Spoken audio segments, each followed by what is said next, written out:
সবাইকে শুভেচ্ছা আজকের ক্লাসে। আজকে আমরা হচ্ছে পদার্থের গঠন ও নিউক্লিয়ার পদার্থবিদ্যা এই অধ্যায়ের আজকে অষ্টম ক্লাসটা করব। তো আশা করি সবাই ভালো আছো, সবাই সুস্থ আছো। ভিডিও আটকে যাচ্ছে না, ভিডিও আটকে যাচ্ছে না। দেখো তো আমার সাউন্ডটা ক্লিয়ার আছে কিনা। আশা করি সবকিছু ক্লিয়ার আছে। তোমরা একটু জানাও যে দেখতে পাচ্ছ কিনা, শুনতে পাচ্ছ কিনা, জানো। ওকে, তাহলে চলো আজকে আমরা এই অধ্যায়ের অষ্টম ক্লাসটা করব। তো আমরা এর আগে হচ্ছে তেজস্ক্রিয়তার ক্ষয় সূত্র শিখছিলাম এবং তেজস্ক্রিয়তার ক্ষয় সূত্র রিলেটেড কয়েকটা প্রবলেম সলভ করছিলাম।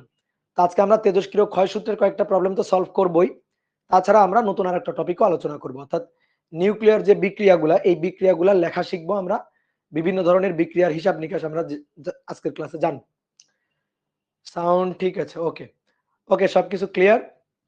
তো চলো শুরু করে দিই, ঠিক আছে? ওকে, দেখো প্রথম প্রবলেম। আমরা তেজস্ক্রিয় ক্ষয় সূত্র জানি, অর্ধায়ু সূত্র জানি, গড় আয়ুর সূত্র জানি। দয়া করে একটু পুরোটা পড়বেন। গত ক্লাসের একটা অঙ্ক, প্রতি গ্রাম রেডিয়াম থেকে প্রতি সেকেন্ডে তেজস্ক্রিয়তা বিঘটনের সংখ্যা। এখানে প্রতি সেকেন্ডে বিঘটন সংখ্যা তো ধ্রুবক না, তাহলে প্রশ্ন শুধুমাত্র প্রথম 1 সেকেন্ডের জন্য বলা উচিত ছিল না প্রতি সেকেন্ড, মানে তো সব সময় প্রতি 1 সেকেন্ডেই সেটা ধ্রুবক। আমি তো বললাম এটা তো ধ্রুবক না, আমরা প্রতি গ্রাম রেডিয়াম থেকে বের করছিলাম। প্রতি গ্রাম রেডিয়াম মানে এই প্রতি গ্রাম মানে 1 গ্রাম, যখন অবশিষ্ট আছে 1 গ্রাম, সেই 1 গ্রাম থেকে, সেই 1 গ্রাম থেকে মানে অক্ষত পরিমাণ 1 গ্রাম, 1 গ্রাম আছে, ওই 1 গ্রাম থেকে তেজস্ক্রিয়তার ক্ষয় রেট কত? 1 গ্রাম থেকে তেজস্ক্রিয়তার ক্ষয় রেট ধ্রুবক। যখন 1 গ্রাম আছে তখন তেজস্ক্রিয়তার ক্ষয় রেট ধ্রুবক। কথা বুঝছো? 1 গ্রাম থেকে একটু ক্ষয় হয়ে গেছে, তখন তো 1 গ্রাম নেই, 1 গ্রামের কম পরিমাণ, 1 গ্রামের কম, তখন ক্ষয়ের রেট অবশ্যই চেঞ্জ হয়েছে। তারপরে আরেকটু কিছুক্ষণ গেছে, আরো কিছুটা ক্ষয় হয়েছে, তারপরে পরিমাণ তো আর আগের পরিমাণ নেই, আরো কমে গেছে, ক্ষয় রেটও কমে গেছে। তাহলে তুমি যেটা ভাবতেছো প্রতি গ্রাম থেকে, ধরো আমার কাছে 100 গ্রাম আছে, সেই 100 গ্রামের প্রতি গ্রাম থেকে ক্ষয় হয় না এভাবে। 100, ধরো আমার কাছে 100 গ্রাম আছে, তাহলে তখন ক্ষয়ের রেটটা ওই 100 গ্রামের সমানুপাতিক। 100 গ্রামে যতটুকু অণু আছে বা অ্যাটম আছে তার সংখ্যার সমানুপাতিক। তাহলে যখন পরিমাণ আছে 100 গ্রাম, তাহলে তখন ক্ষয়ের রেটটা ওই 100 গ্রামের মানে সাপেক্ষে আমাদের বলতে হবে। যখন আছে 50 গ্রাম তখন 50 গ্রামের সাপেক্ষে বলতে হবে, যখন আছে 10 গ্রাম তখন 10 গ্রামের সাপেক্ষে বলতে হবে, ওই 10 গ্রাম থেকেই বিভাজন রেটটা বলতে হবে। যখন আছে প্রতি গ্রাম মানে 1 গ্রাম, তাহলে তখন 1 গ্রামের সাপেক্ষে বলতে হবে। তুমি যেটা ভাবতেছো সেটা হচ্ছে, ধরো আমার কাছে আছে 100 গ্রাম, তাহলে এই 100 গ্রামের প্রতি গ্রাম না, এটা না। তাহলে ব্যাপারটা ক্লিয়ার করছো? ক্লিয়ার আছো? তাহলে আজকে আমরা কয়েকটা প্রবলেম সলভ করব। তো প্রথম আজকের ক্লাসের 1 নম্বর প্রবলেমটা বলা হচ্ছে যে কোন একটি তেজস্ক্রিয়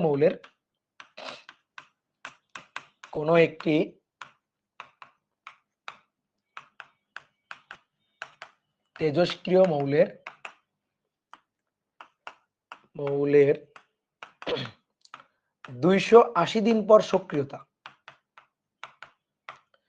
280 দিন পর সক্রিয়তা হচ্ছে 600 DPS. DPS means decay per second. আরো 280 দিনের পরে আরো 140 দিন পর, আরো 140 দিন পর সক্রিয়তা স্বাভাবিকভাবে আরো 140 দিন পর সক্রিয়তা আগের চেয়ে কমে যাবে। তো এখন সক্রিয়তা হচ্ছে 300 ডিপিএস, অর্থাৎ সেকেন্ডে 300টা তেজস্ক্রিয় বিঘটন ঘটতেছে। ওকে, তো এখন আমাদের প্রশ্ন হচ্ছে যে আদি সক্রিয়তা, এই তেজস্ক্রিয় মৌলের আদি সক্রিয়তা কত? আদিতে একেবারে বিভাজন যখন শুরু হয়, ঠিক আছে, বিভাজন যখন শুরু হয় একেবারে আদিতে, তো তখন সক্রিয়তার রেটটা কত বের করতে হবে। ম্যাথটা খুবই সহজ, একটু কোনো মতে চিত্র এঁকে নিই, দেখো ম্যাথটা অনেক সহজে করা যাবে। তাহলে ধরো কোন এক তেজস্ক্রিয় মৌলের আদি সক্রিয়তা এ নট, আদি মানে টি ইকুয়াল টু 0 তে, সময় কাউন্ট করা শুরু করছি এখানে। তাহলে টি ইকুয়াল টু 0 তে আদি সক্রিয়তা এ নট, এটাই আমাদের বের করতে হবে, এটা আমরা জানি না। 280 দিন পর, এখান থেকে 280 দিন অতিবাহিত হয়েছে। 280 দিন অতিবাহিত হওয়ার পরে এই সময়ে তেজস্ক্রিয় রেটটা হচ্ছে 600 ডিপিএস। তেজস্ক্রিয় রেটটা 600 ডিপিএস। 600 ডিপিএস এর এই যে যখন 600 ডিপিএস তার আরো 140 দিন পর, আরো 140 যোগ করো, আরো 140 দিন পর, তাহলে আরো 140 দিন পর প্রথম থেকে সময় কত? প্রথম থেকে এটা ছিল 280, এর সাথে আরো 140 যোগ করো, দেখো তো 420 হয় কিনা। তাহলে 420 দিন পর, আরো 140 দিন পর সক্রিয়তা কমে 300 ডিপিএস। ওকে, আদি সক্রিয়তা এ নটের মান আমাদের বের করতে বলছে। ডিপিএস কি? DPS means decay per second. এটা তো তেজস্ক্রিয়তার একটা একক, গত ক্লাসে আমি লিখে দিছিলাম না অনেকগুলো একক। Decay per second, DPS means decay per second, ঠিক আছে। তো এখন আমাদের বের করতে হবে আদি সক্রিয়তা এ নট কত, অর্থাৎ আদিতে যখন বিভাজন শুরু হয়েছে তখন সেকেন্ডে কয়টা করে তেজস্ক্রিয় বিভাজন হচ্ছে, এইটা আমাদের বের করতে হবে। ওকে, ঠিক আছে। তাহলে চলো হিসাব করি। আমি এ নট বের করতে চাই, দেখো এ নট, তাহলে A equal to A naught e to the power minus lambda t. কেউ আগে লিখবা না, আমি এই বিন্দু আর এই বিন্দু ধরে হিসাব করি, এই বিন্দু আর এই বিন্দু ধরে হিসাব করবো। তাহলে এ নট বের করতে চাই, তাহলে এ হচ্ছে আমার 600, এ আমার 600, ভালো কথা, এ নট আমি চাই। Okay, e to the power minus lambda t, t এর মান হচ্ছে এই যে 280, 280 দিন টি এর মান। ল্যামডাটা যদি জানা যাইতো, যদি জানা থাকতো, দেন আমি এ নটের মানটা বের করতে পারতাম, বাট আমার দুঃখের বিষয় ল্যামডাটা আমার দেওয়া নেই। তোমার মনে হচ্ছে ভাই তাহলে প্রশ্নে ভুল আছে, ল্যামডা দেওয়া নেই। না, প্রশ্নে ভুল নেই, প্রশ্ন ঠিক আছে, ল্যামডা দেওয়া নেই, ল্যামডা হয়তো কোনো না কোনো ভাবে পাওয়া যায়।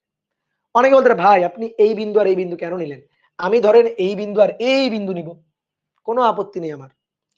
তুমি এই বিন্দু আর এই বিন্দু নিয়ে যদি হিসাব করো, তাহলে A equal to A naught e to the power minus lambda t, এর মান হবে 300 ডিপিএস। এ নটের মান আমি বের করতে চাই, টি এর মান কিন্তু তখন আবার 280 বসাবো না, এখান থেকে ওই যে সময় 420 দিন পর টি এর মান 420 দিন বসাবো, বসানোর পর এখান থেকে এ নটের মান বের করবো। কিন্তু আবার ওই একই দুঃখের বিষয়, ল্যামডাটা আবার জানা নেই। তাহলে হলো না, কিন্তু দুটো সূত্র লিখে কোনো লাভ হলো না, ঠিক আছে, একেবারে মাথা পর্যন্ত যাইতে পারলাম না। তাহলে আমাদের প্রথম কাজ হচ্ছে ল্যামডা, আমরা বেঁধে গেছি ল্যামডাতে, অবক্ষয় ধ্রুবকে ল্যামডা দেওয়া নেই। উদ্দীপক পড়ে এখানে পড়েও আমি ল্যামডার কোনো সন্ধান পাচ্ছি না। দেখি তো এই চিত্রের দিকে, এইখানে একটু তাকাও তো, দেখো তো এই বিন্দু আর এই বিন্দু নিয়ে যদি হিসাব করি, এইটারে আমি বললাম আদি, এইটা আমার হচ্ছে শেষ, এটা আদি, এটা আমার শেষ। এখান থেকে এখানে কতদিন? 400, মানে 140 দিন পর, এখান থেকে এখানে 140 দিন পর। এই দুই পয়েন্ট নিয়ে দেখো, এই দুই পয়েন্টে সব জানা, সব জানা, সব তথ্য জানা। এখান থেকে দেখি তো অবক্ষয় ধ্রুবকটা বের করতে পারি কিনা। এই অবক্ষয় ধ্রুবক নিয়েই তো পুরো তেজস্ক্রিয় বিভাজনটা ঘটছে, পুরো পথ ধরে, পুরো সময় ধরে। তাহলে এখান থেকে কোনোভাবে ল্যামডাটা বের করে নিলেই কাজটা শেষ। তাহলে A equal to A naught e to the power minus lambda t. Okay, তাহলে এ, এটা এ, এ কত? 300 ডিপিএস, 300। এ নট কত? 600 DPS. E to the power minus ল্যামডাটা আমরা বের করতে চাই, সময় বসাবো টি, সময় কত? 420 দিন, সময় 420 দিন, বুঝছো? বোঝো নাই? বোঝো নাই? দেখো 420 দিন না, সময় 140 দিন। তুমি যদি এখানে 420 বসাও, তাহলে তো ভাই আদি এটা, এই দুই পয়েন্ট নিয়ে হিসাব করতেছো, ঠিক আছে, এটা হচ্ছে গতিবিদ্যার ম্যাথের আদি বেগের মতো, সময় কাউন্ট যেখান থেকে শুরু সেটা আমার আদি। আমি তো এখান থেকে এখানে যাচ্ছি, তাহলে এখান থেকে এখানে সময় তো 420 দিন না, 140 দিন। তাহলে এটা 140 হবে। তাহলে এবার আসো, বাকিটা তো হিসাবের কাজ। Ln 300/600 minus lambda 140। তাহলে এখান থেকে ল্যামডার মানটা বের করব। তাহলে এখান থেকে ল্যামডার মানটা বের করলে লন 3/6, তাকে ভাগ দিব মাইনাস 140 দিয়ে, মাইনাস 140 দিয়ে, তাহলে পাবো হচ্ছে, সাইন্টিফিক মোডে লিখি, 4.95 1 into 10 to the power minus 3 এত পার ডে। এটা ডে তে ছিল, সময় টি ছিল ডে তে 140 দিন, তাহলে অবক্ষয় ধ্রুবক আসবে ডে ইনভার্স। এইবার শেষ, ল্যামডাটা পাওয়া দরকার ছিল তো, ম্যাথ শেষ। এবার তুমি এই পয়েন্ট আর এই পয়েন্ট নিয়ে করতে চাও করো, অথবা এই পয়েন্ট আর এই পয়েন্ট নিয়ে করতে চাও তাও করতে পারো, কোনো সমস্যা নেই, কোনো আপত্তি নেই। আমি এই পয়েন্ট আর এই পয়েন্ট নিয়েই করছি। তাহলে এবার আসো দ্বিতীয় অংশ, A equal to A naught e to the power minus lambda t. আদি সক্রিয়তা এ নটের মান চাইছে, এই যে এ নটটা চাইছে। তাহলে এটা কত? এটা হচ্ছে ওই যে দেওয়া আছে 600 ডিপিএস, 600। এ নট কত ডিপিএস বের করতে চাই? E to the power minus lambda আর টি, এই যে ল্যামডার মান যেটা জানতাম না, যে জায়গায় গিয়ে আটকে গেছিলাম, 4.951 into 10 to the power minus 3 into t. T কতদিন হবে? টি হবে এখান থেকে এখানকার সময় 280 দিন, 280 দিন। কেউ যদি মনে করো এই পয়েন্ট আর এই পয়েন্ট নিয়ে করবা, তাহলে কিন্তু টি 420 দিন হবে, ঠিক আছে, তখন কিন্তু টি হবে এখান থেকে ওইখানকার সময় 420 দিন। ঠিক আছে, ওখানে করতে হবে এই যে 600 জায়গায় 300 বসাতে হবে, 300 a naught e to the power minus lambda বসাবা গুণ 420 দিন বসাবা। বুঝতে পারছো? তাহলে এবার আসো এখান থেকে হিসাব করে এ নট এর মান বের করতে হবে। তাহলে এটা 600 ই টু দি পাওয়ার, এটা ক্যালকুলেটর তুলে দেখো, এমএস ক্যালকুলেটরে কিন্তু e to the power, MS calculator যাদের তারা কিন্তু পাওয়ার চিহ্নটা দিবা না, ই টু দি ই লিখে ব্র্যাকেট দিবা তাহলেই হয়ে যাবে। ঠিক আছে, পাওয়ার দিলে কিন্তু এই যে মানে টু দি পাওয়ার চিহ্ন দিলে কিন্তু সাইন টেক্সট এরর আসবে যাদের এমএস ক্যালকুলেটর। এ নট এটা আসবে দেখো 0.25, তাহলে এ নট 600 ভাগ 0.25, দ্যাট মিন্স 2400 ডিপিএস। ঠিক আছে, 2400 ডিপিএস। ক্যালকুলেটর থেকে ডাটা ডিলিট দিবা না, তাহলে ডাটা ডিলিট দিলে উল্টাপাল্টা অ্যান্সার আসবে। ঠিক আছে, যদি ডাটা ডিলিট দাও, ধরো এই ডাটাটা ক্যালকুলেটর থেকে ডিলিট দিবা না, রেখে দিবা, তার সাথে 280 গুণ দিবা, ই টু দি পাওয়ার অ্যান্সার দিবা, দিয়ে করবা, মানে ডাটা ডিলিট দিবা না, তাহলে দেখবা একটু 19-20 হয়ে গেছে। ওকে, এই যে অ্যান্সারটা 2400 ডিপিএস, এটার যে অ্যান্সার আদি সক্রিয়তা, এটা আমি আগে থেকেই জানতাম। এটা কোশ্চেন পড়েই আমি অ্যান্সার জানি। কেমনে জানো? কোশ্চেন পড়ে কিভাবে অ্যান্সার জানি, আসো তোমার একটু শিখাই দিই। দেখো আদি সক্রিয়তা এ নট আমি জানি না কত, এই যে এ নটটা আমি জানি না। এখান থেকে 140 দিনের গ্যাপ নাও, দেখো এই যে আরো 140 দিন পর 600 থেকে 300 হয়েছে, এটা দেখে আমি বুঝে গেছি কাহিনী কি। আরো 140 দিন পর, তাহলে 140 দিনের গ্যাপ নাও, 140 দিন, তাহলে 140 দিনের গ্যাপ নিয়ে এই যে 140 দিন পর 140 ডে পর সক্রিয়তা কত জানি না। আচ্ছা আরো 140 দাও, আরো 140 দিন পর যাও, আরো 140 দিন মানে 280 দিন, 280 ডে পর কত তার আমি জানি, কত 600 ডিপিএস জানি। আরো 140 দিন পর যাও, আরো 140 দিন মানে, আরো 140 দিন মানে 420 দিন, তাহলে 420 দিন পর সক্রিয়তা কত সেটা আমরা জানি। তাহলে এটা দিয়ে বলা হলো নাও এই খালি ঘর দুইটা পূরণ করো, খালি ঘর দুইটা পূরণ করো, পারবা না? কুমড়ার উদাহরণের কথা মনে আছে? প্রথম দিন 64 কেজি, একদিন 32, 16, 8, 4, মনে আছে কুমড়ার উদাহরণ? তাহলে এবার বলো উত্তর কত, বুঝতে পারছো না পারো নাই? 600 140 দিন পর, 140 এর গ্যাপ, 600 140 দিন পর 300 হয়ে গেছে, অর্ধেক কমে গেছে। তাহলে 140 দিন আগে দ্বিগুণ ছিল, 140 দিন পর যদি অর্ধেক হয় তাহলে 140 দিন আগে আগে দ্বিগুণ ছিল, তাহলে 140 দিন আগে এইখানে ছিল 1200, তারও আরো 140 দিন আগে আরো দ্বিগুণ ছিল, তাহলে 1200 দ্বিগুণ আদি সক্রিয়তা 2400, এটাই আমার অ্যান্সার। বুঝতে পারছো? শর্টকাট। তবে একটা কথা আছে, এই ম্যাথটা এত সুন্দর তথ্য দেওয়া আছে, এত সুন্দর ডেটা দেওয়া আছে বলে হয়তো এভাবে হয়ে গেছে, কিন্তু যদি তথ্যগুলো এমন না দেওয়া থাকতো তাহলে কিন্তু আবার হতো না। যেমন মনে করো এখানে 600 300 কেউ কত সুন্দর দেওয়া আছে, তারপরে 64 32 16 এভাবে যদি দেওয়া থাকে ঠিক আছে আমরা বুঝেই করতে পারি। কিন্তু যদি এরকম থাকতো এটা 600 জায়গায় দেওয়া আছে 531, এখানে 300 জায়গায় দেওয়া আছে ধরো হচ্ছে 287, এরকম দেওয়া আছে, তখন কিন্তু ক্যালকুলেটর ছাড়া আর গতি ছিল না, তখন কিন্তু আর এইভাবে করা যাইতো না। তাহলে একটা ম্যাথকে খুব সুন্দর করে ফিল করতে হবে।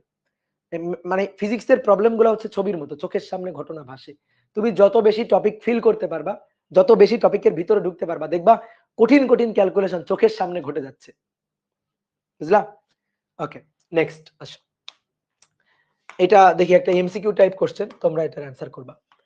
দুটো মৌলের কথা বলছে, এ মৌল, তো এ মৌলের অবক্ষয় ধ্রুবক, এ মৌলের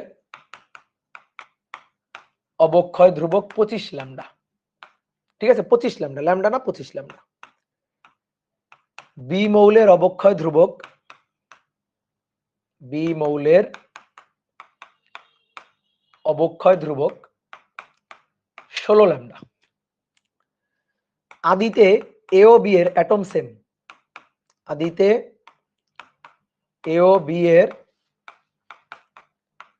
অ্যাটম সংখ্যা সেম, আদি অ্যাটম সংখ্যা সেম, এদের তেজস্ক্রিয় বিভাজন ঘটতেছে।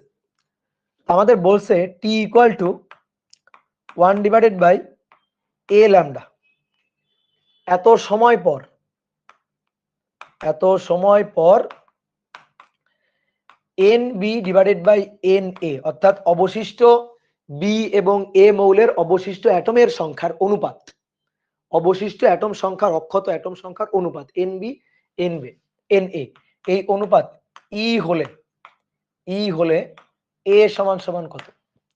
এমসিকিউ কোশ্চেন, ঠিক আছে, 6 9 4 আর ধরো 5 করো। এ ও বি দুইটা মৌল, তাদের আদিতে অ্যাটম সংখ্যা সেম, দুটারই অবক্ষয় ধ্রুবক বলে দেওয়া আছে, এ এর হচ্ছে 25 ল্যামডা, বি এর হচ্ছে 16 ল্যামডা। এখন তেজস্ক্রিয় বিভাজন ঘটতেছে t equal to 1 divided by A lambda. এই সময় পরে দুইটা মৌলেরই অক্ষত অ্যাটমের সংখ্যা, তার অনুপাত এনবি আর এনএ এর রেশিওটা হচ্ছে ই।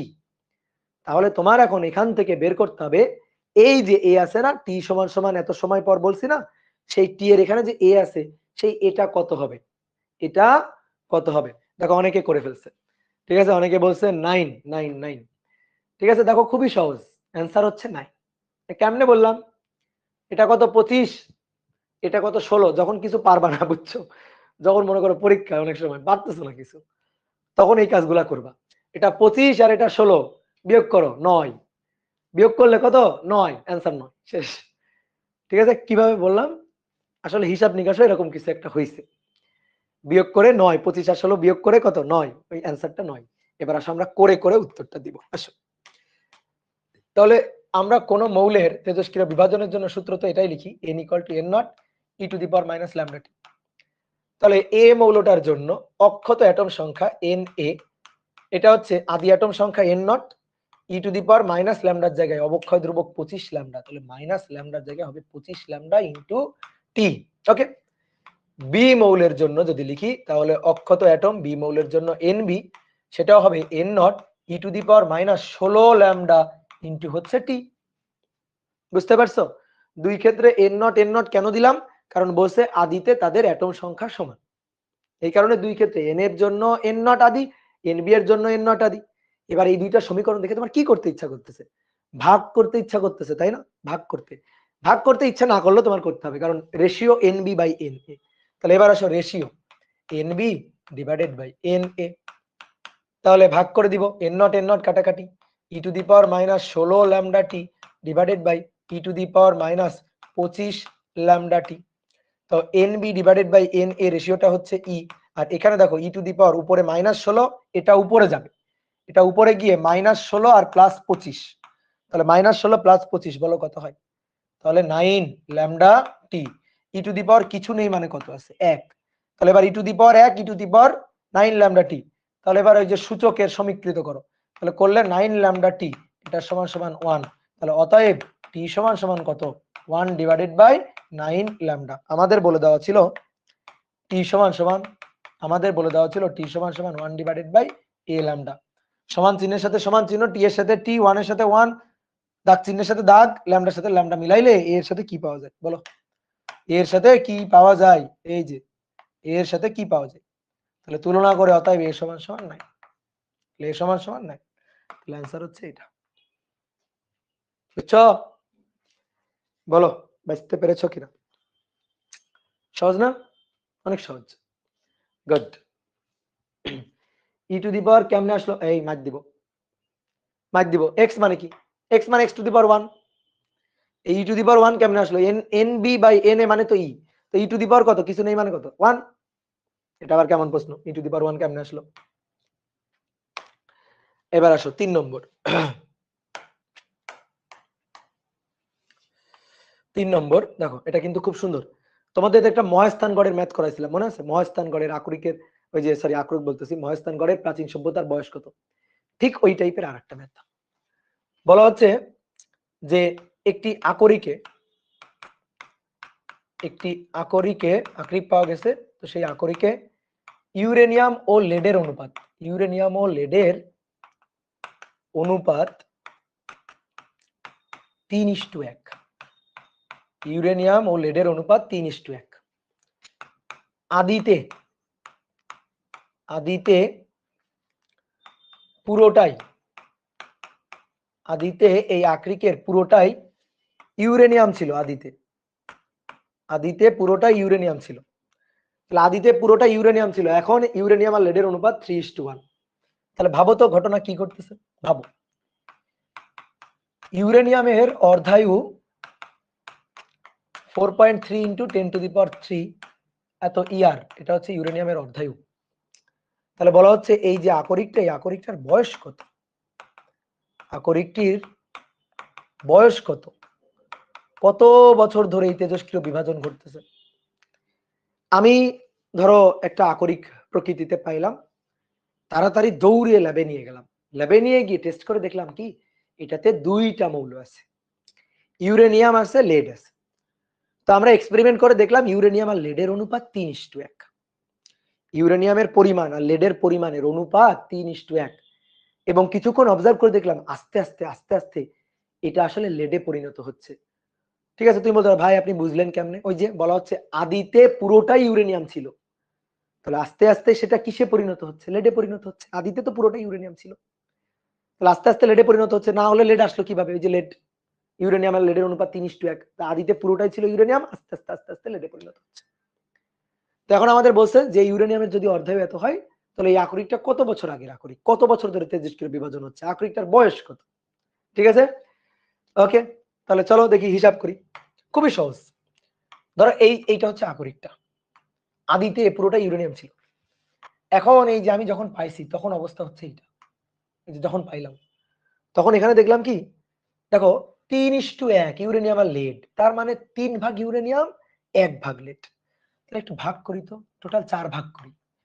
তাহলে 4 ভাগের মধ্যে 3 ভাগ ইউরেনিয়াম, 1 ভাগ 2 ভাগ 3 ভাগ ইউরেনিয়াম আর 1 ভাগ লেড। এই যে 1 ভাগ, এই 1 ভাগ লেড, ইউরেনিয়াম আর লেড অনুপাত 3:1। কি বুঝতে পারছো? আদিতে পুরোটাই ইউরেনিয়াম ছিল, তাহলে আদিতে তো 4 ভাগই ছিল না, 4 ভাগ, তো 4 ভাগের পুরোটাই কি ছিল? ইউরেনিয়াম ছিল। তো প্রথম কথা হচ্ছে ম্যাথ করতে হবে। তাহলে তেজস্ক্রিয় বিভাজন কার ঘটতেছে বলতো, লেডের না ইউরেনিয়ামের? আদিতে পুরোটা ইউরেনিয়াম ছিল, কার? তেজস্ক্রিয় বিভাজন ইউরেনিয়ামের হচ্ছে, ইউরেনিয়াম আস্তে আস্তে ক্ষয় হয়ে লেডে পরিণত হচ্ছে। কিসে পরিণত হচ্ছে আমার ওটা দরকার নেই, আমার দরকার হচ্ছে কি ক্ষয় হচ্ছে, ইউরেনিয়ামের ক্ষয় হচ্ছে, কিসে পরিণত হচ্ছে ওইটা আমি চাইতেছি। ঠিক আছে, ওটা ওটা আমার কনসার্ন না, আমার কনসার্ন কার ক্ষয় হচ্ছে, ইউরেনিয়াম। তাহলে ইউরেনিয়াম আস্তে আস্তে আস্তে আস্তে ক্ষয় হয়ে দেখো 1 ভাগ অলরেডি লেড হয়ে গেছে। তাহলে অক্ষত ইউরেনিয়াম কয় ভাগ? 3 ভাগ। ম্যাথ হয়ে গেছে, এদিকে দেখো n = n0 e to the power minus lambda t, শেষ। n0 হচ্ছে 4 একক ইউরেনিয়াম, আদিতে 4 একক ছিল, 4 ঘর ছিল। আর বর্তমানে কয় ঘর? বর্তমানে অক্ষত 3 ঘর, শেষ। n আর n0 এইটা জানতে পারলেই তো ম্যাথ শেষ। ল্যামডা অর্ধায়ু দেওয়া আছে, ল্যামডা ln 2/t হাফ বের করা যাবে, হ্যাঁ, ln 2/t হাফ। আর টিটা এটাই তো বয়স, এটাই তো বের করতে চাই, এটাই তো আকরিকের বয়স। কি ক্লিয়ার?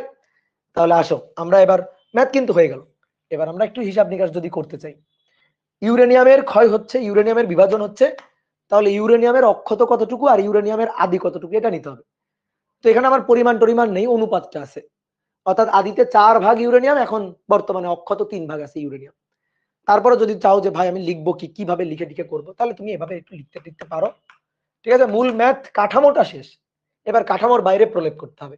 তাহলে ধরি লেড, লেড অংশ x, তাহলে অবশ্যই ইউরেনিয়াম অংশ, ইউরেনিয়ামের অংশ হচ্ছে 3 ঘর 3x, মানে অনুপাতে সাধারণ রাশি x ধরি আর কি, এই যে ছোটবেলায় লিখতাম। তাহলে মোট পরিমাণ, মোট পরিমাণ, মোট পরিমাণ হচ্ছে 3x আর x, তাহলে 4x মোট পরিমাণ। তাহলে আদিতে তো, আদিতে পুরোটাই তো ইউরেনিয়ামই ছিল। কি হলো? আদিতে, আদিতে পুরোটাই তো ইউরেনিয়াম ছিল, তাহলে আদিতে ইউরেনিয়াম ছিল টোটাল 4 ভাগ, তাহলে 4x, আদিতে ইউরেনিয়াম 4x ছিল। তাহলে এবার আদিতে 4x, দ্যাট ইজ n0। আর বর্তমানে ইউরেনিয়াম অক্ষত কত? ঠিক আছে, x দেখো, লেড আমার লাগবে না, আমার লাগবে ইউরেনিয়াম অক্ষত কত, দ্যাট ইজ n। এবার সময়টা বের করতে হবে, ম্যাথ তো শেষ। n = n0 e to the power minus lambda t। তাহলে n হচ্ছে 3x, n0, n0, তো n0 হচ্ছে 4x, e to the power minus lambda t, টা বের করতে চাই। তাহলে x x কাটাকাটি ln 3/4, ln 3/4 minus lambda, lambda হচ্ছে ln 2/t হাফ, আমি দুইবারে করার মধ্যে আর নাই, বহুত ম্যাথ করে ফেলছি। 4.3 × 10⁻³ × t, এটা কিন্তু ইয়ারে, টিও আসবে ইয়ারে। তাহলে অতএব t হচ্ছে ln উপরে 3 নিচে 4, এটা ভাগ হচ্ছে 4.3, সরি গুণ হচ্ছে 4.3 এক্সপোনেনশিয়াল ফাংশন 3 আর ভাগ হচ্ছে লন 2, ভাগ হচ্ছে লন 2।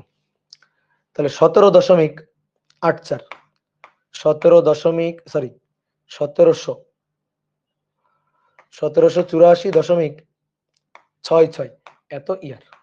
এটা এত বছর আগের আকরিক শেষ। কি সহজ না বলো? ওকে, ক্লিয়ার? এই টাইপের আরেকটা ম্যাথ করি, আসো। 4 নম্বর না? হ্যাঁ, এই যে 4 নম্বর এই ম্যাথটা বুয়েট আসছিল, এই যে এবার বুয়েট আসছিল। তো বলা হচ্ছে একটি গাছে C612 ও C614 কার্বন আইসোটোপের অনুপাত পাওয়া গেল। কার্বন আইসোটোপের অনুপাত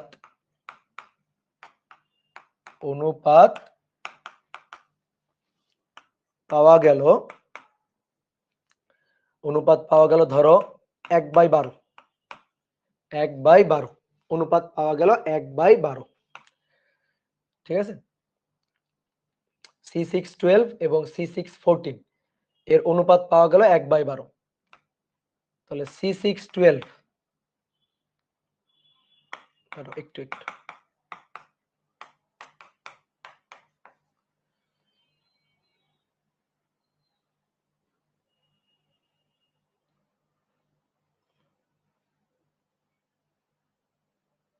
C612 আগে লিখে ফেলছি, এটা আচ্ছা সমস্যা নেই। তাহলে C614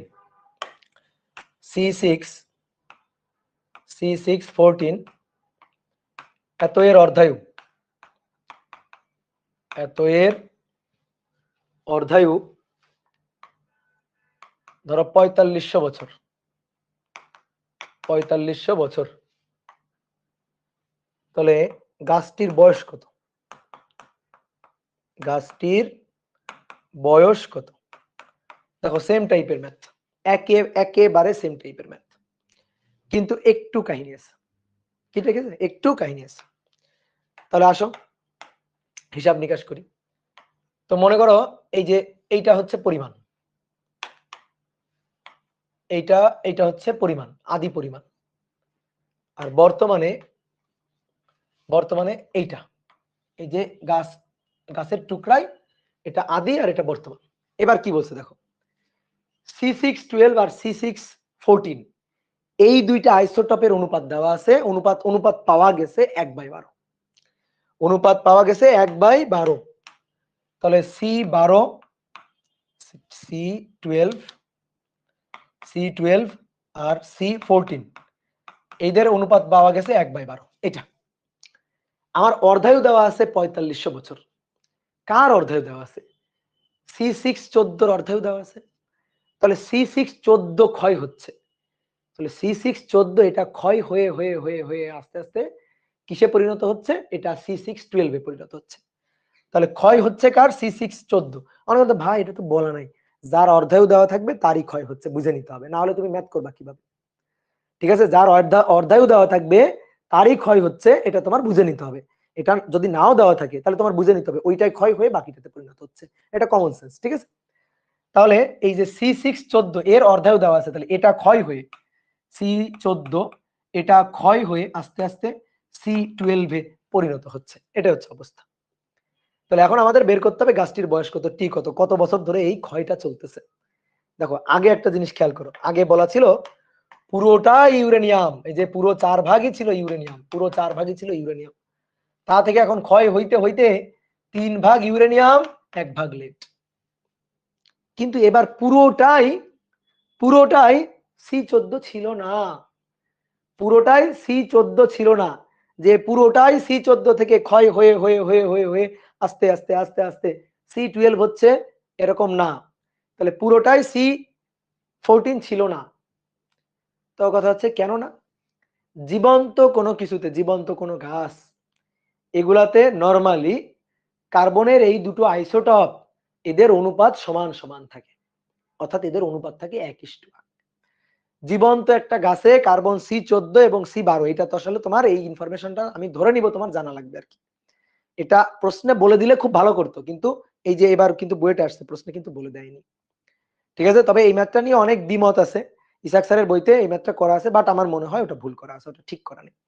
কারণ জীবন্ত কোনো গাছে C14 এবং C12 এই দুইটা আইসোটপের অনুপাত হবে 1:1, সমান সমান অনুপাত, অর্ধেক অর্ধেক, 1:1। তাহলে দেখো একটু ভালো করে শোনো। তাহলে আদিতে মানে এই গাছটা যখন জীবন্ত ছিল, এই যে জীবন্ত অবস্থা যখন ছিল,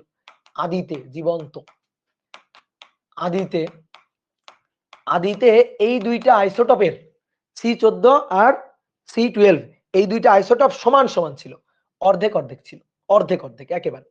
যে এইটুকু ছিল এইটা C14 আর এইটুকু ছিল C12, একেবারে অর্ধেক অর্ধেক ছিল।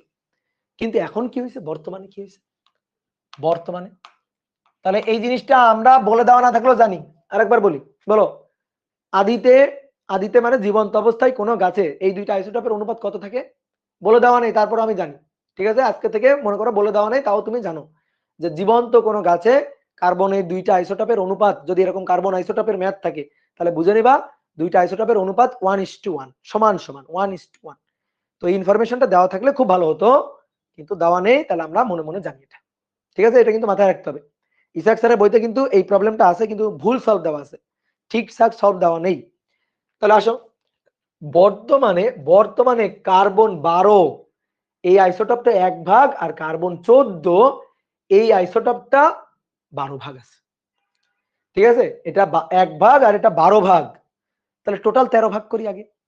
টোটাল এইটারে আমরা 13 ভাগ করি, টোটাল 13 ভাগ করি।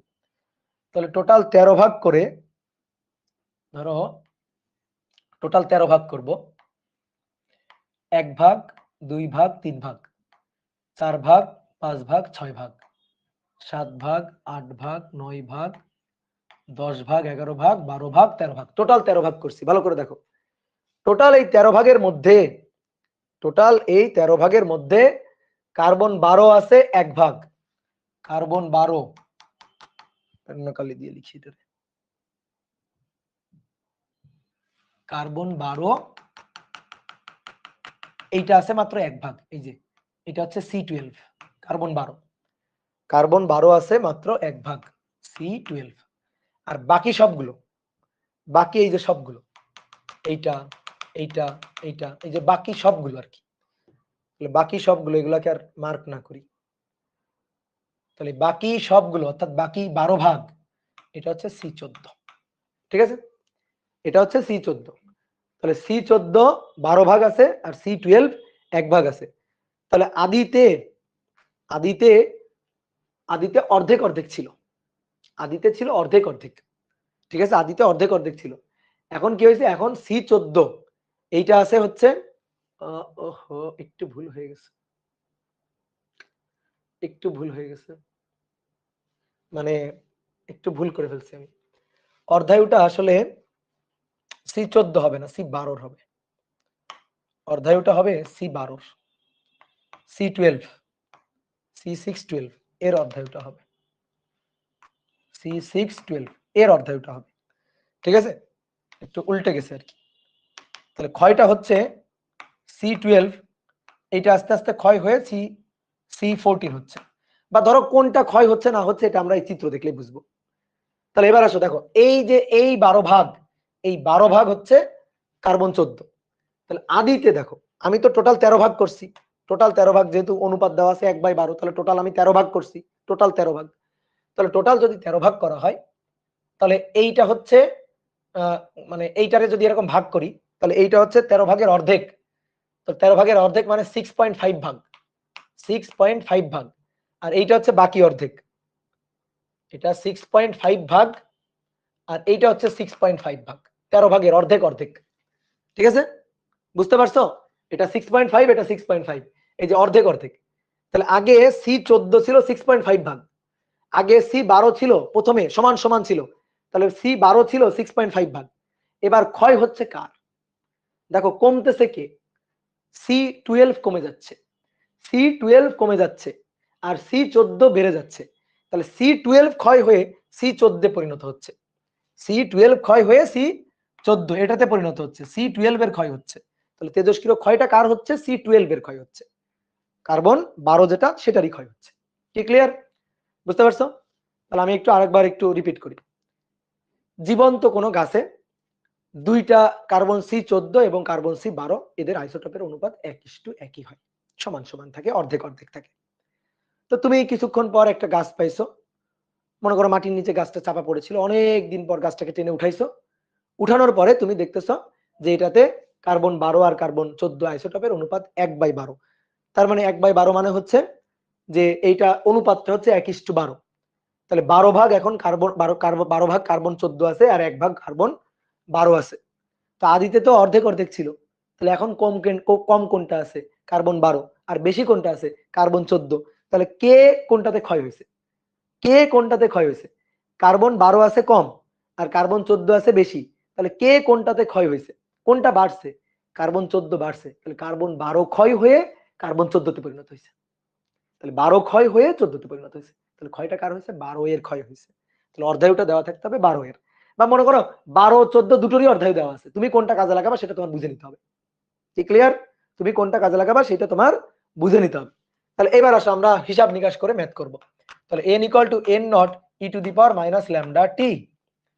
তাহলে এখানে n আর n নট এর পরিচয়টা একটু আমি বলি। এই n হচ্ছে যে ক্ষয় হচ্ছে তার অক্ষত। তো যে ক্ষয় হয়ে যাচ্ছে, কে ক্ষয় হয়ে যাচ্ছে? C12 ক্ষয় হয়ে যাচ্ছে। তাহলে C12 এর অক্ষত, এটা হবে C12 এর অক্ষত, আর এইটা হবে C12 এর আদি। এই যে এটা হবে C12 আদি। কথা কি বুঝলা? তাহলে এবার আসো বোর্ডে তাকাও, বোর্ডে তাকাও। দেখো C12 এর আদি 6.5 ভাগ, আদি 6.5 ভাগ। আর C12 এর অক্ষত, অক্ষত কয় ভাগ? C12 এর অক্ষত 1 ভাগ, মাত্র 1 ঘর, 1 ভাগ অক্ষত। বুঝলা? তাহলে এখানে হবে 1। তাহলে এটা হবে C12 এর আদি 6.5 ঘর আর C12 এর অক্ষত মাত্র 1 ঘর। তাহলে আদিতে কতটুকু ছিল আর এখন অক্ষত কতটুকু আছে? কে বুঝলা? আদিতে কতটুকু ছিল আর এখন অক্ষত কতটুকু আছে? তুমি দেখো, খেয়াল করো, দেখো আমি একটু হাইলাইটার পেন দিয়ে দেখাই। এই যে আদিতে এইটুকু ছিল, আদিতে এইটুকু ছিল, এখন তার এতটুকু অবশিষ্ট আছে, এই যে এতটুকু অবশিষ্ট আছে, অক্ষত আছে, ওই যে অতটুকু অক্ষত আছে।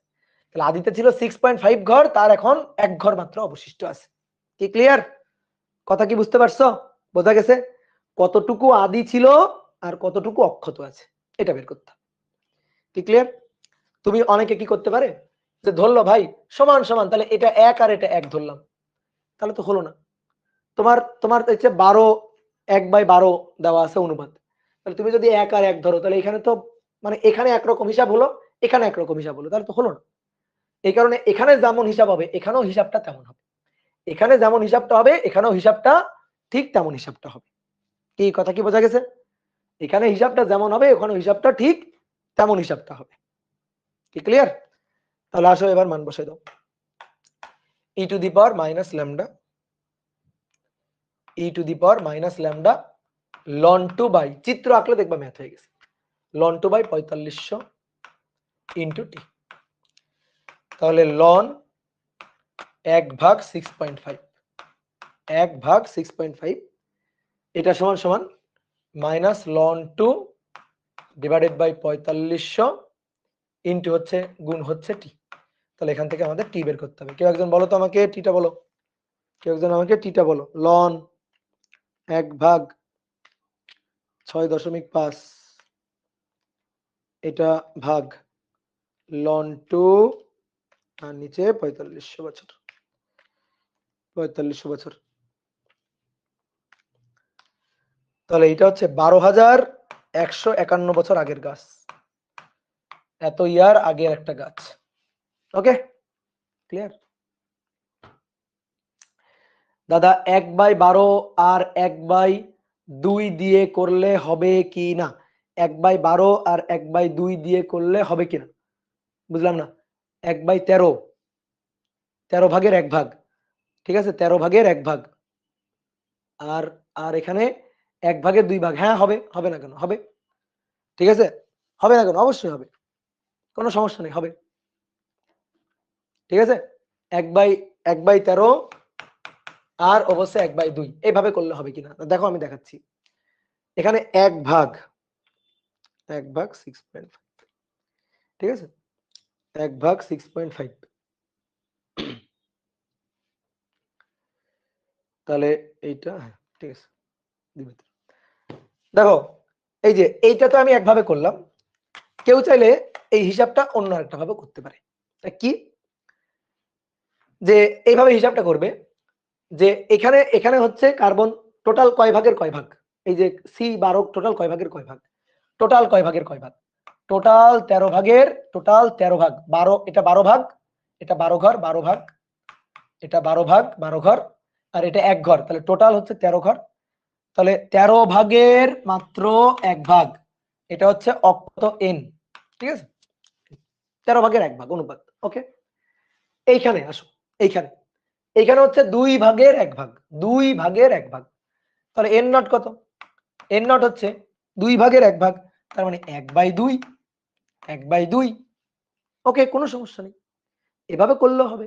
তুমি দেখো রেজাল্ট একই তো, রেজাল্ট একই তো, তুমি বসাও না n নটের মান 1/2 বসাও, n নটের মান যদি 1/2 বসাও, n naught e to the power minus lambda t, একই হিসাব, n নটের মান 1/2 বসাবা, 2 ভাগের 1 ভাগ আছে, কার্বন 12 2 ভাগের 1 ভাগ আছে, আর এখানে কত ভাগের কয় ভাগ আছে, এখানে 13 ভাগের 1 ভাগ আছে, এই দুইটা লাভ দিয়ে এখানে চলে আসবে, এই দুইটা লাভ দিয়ে এখানে চলে আসবে, তাহলে 2/13 হলো না, 1/6.5 মানেই তো 2/13, 1/6.5 মানেই তো 2/13।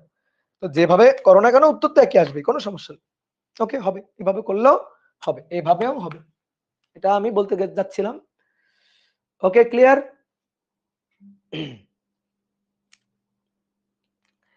দাদা ক্ষয় হলে তো ভর সংখ্যা কম হওয়ার কথা না, এত এত সূক্ষ্ম হিসাব নিকাশ ধরো না, এখানে ম্যাথমেটিক্যাল হিসাবের মধ্যে এত সূক্ষ্ম কথাবার্তা ধরিও না, ঠিক আছে।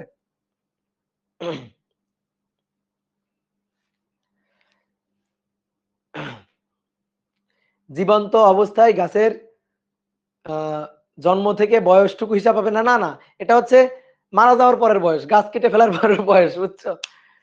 এর আগে গাছটা কত বছর বেঁচে ছিল ওটা তো আমি জানি না, ওইটা তো আমি বের করতে পারবো না, ওইটা তো আমি হিসাব করতে পারবো না। কি ক্লিয়ার? এটা একদম ভালো কথা বলছে ভাই, গাছটা যখন জীবন্ত ছিল, সেই জীবন্ত অবস্থায় গাছটা কত বছর বেঁচে ছিল সেই হিসাবটা তখন করলাম না, ওইটা আপাতত হিসাব করতে হবে না। কি ক্লিয়ার? ভিডিও ক্লিয়ার না দাদা, ভিডিও ক্লিয়ার না, কি বলো?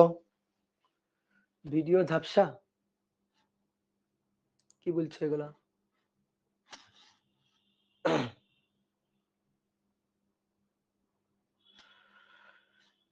ভিডিও তো ক্লিয়ার হওয়ার কথা, ব্লার আসতেছে এখন, ঠিক আছে।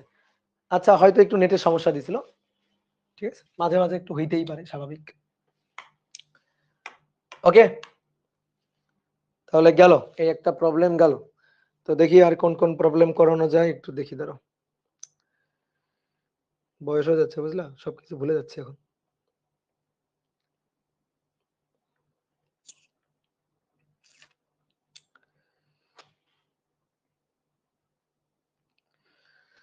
দেখি, এটা সুন্দর একটা প্রবলেম করো, 4 নম্বর 5 বলা হচ্ছে একটি আকরিকে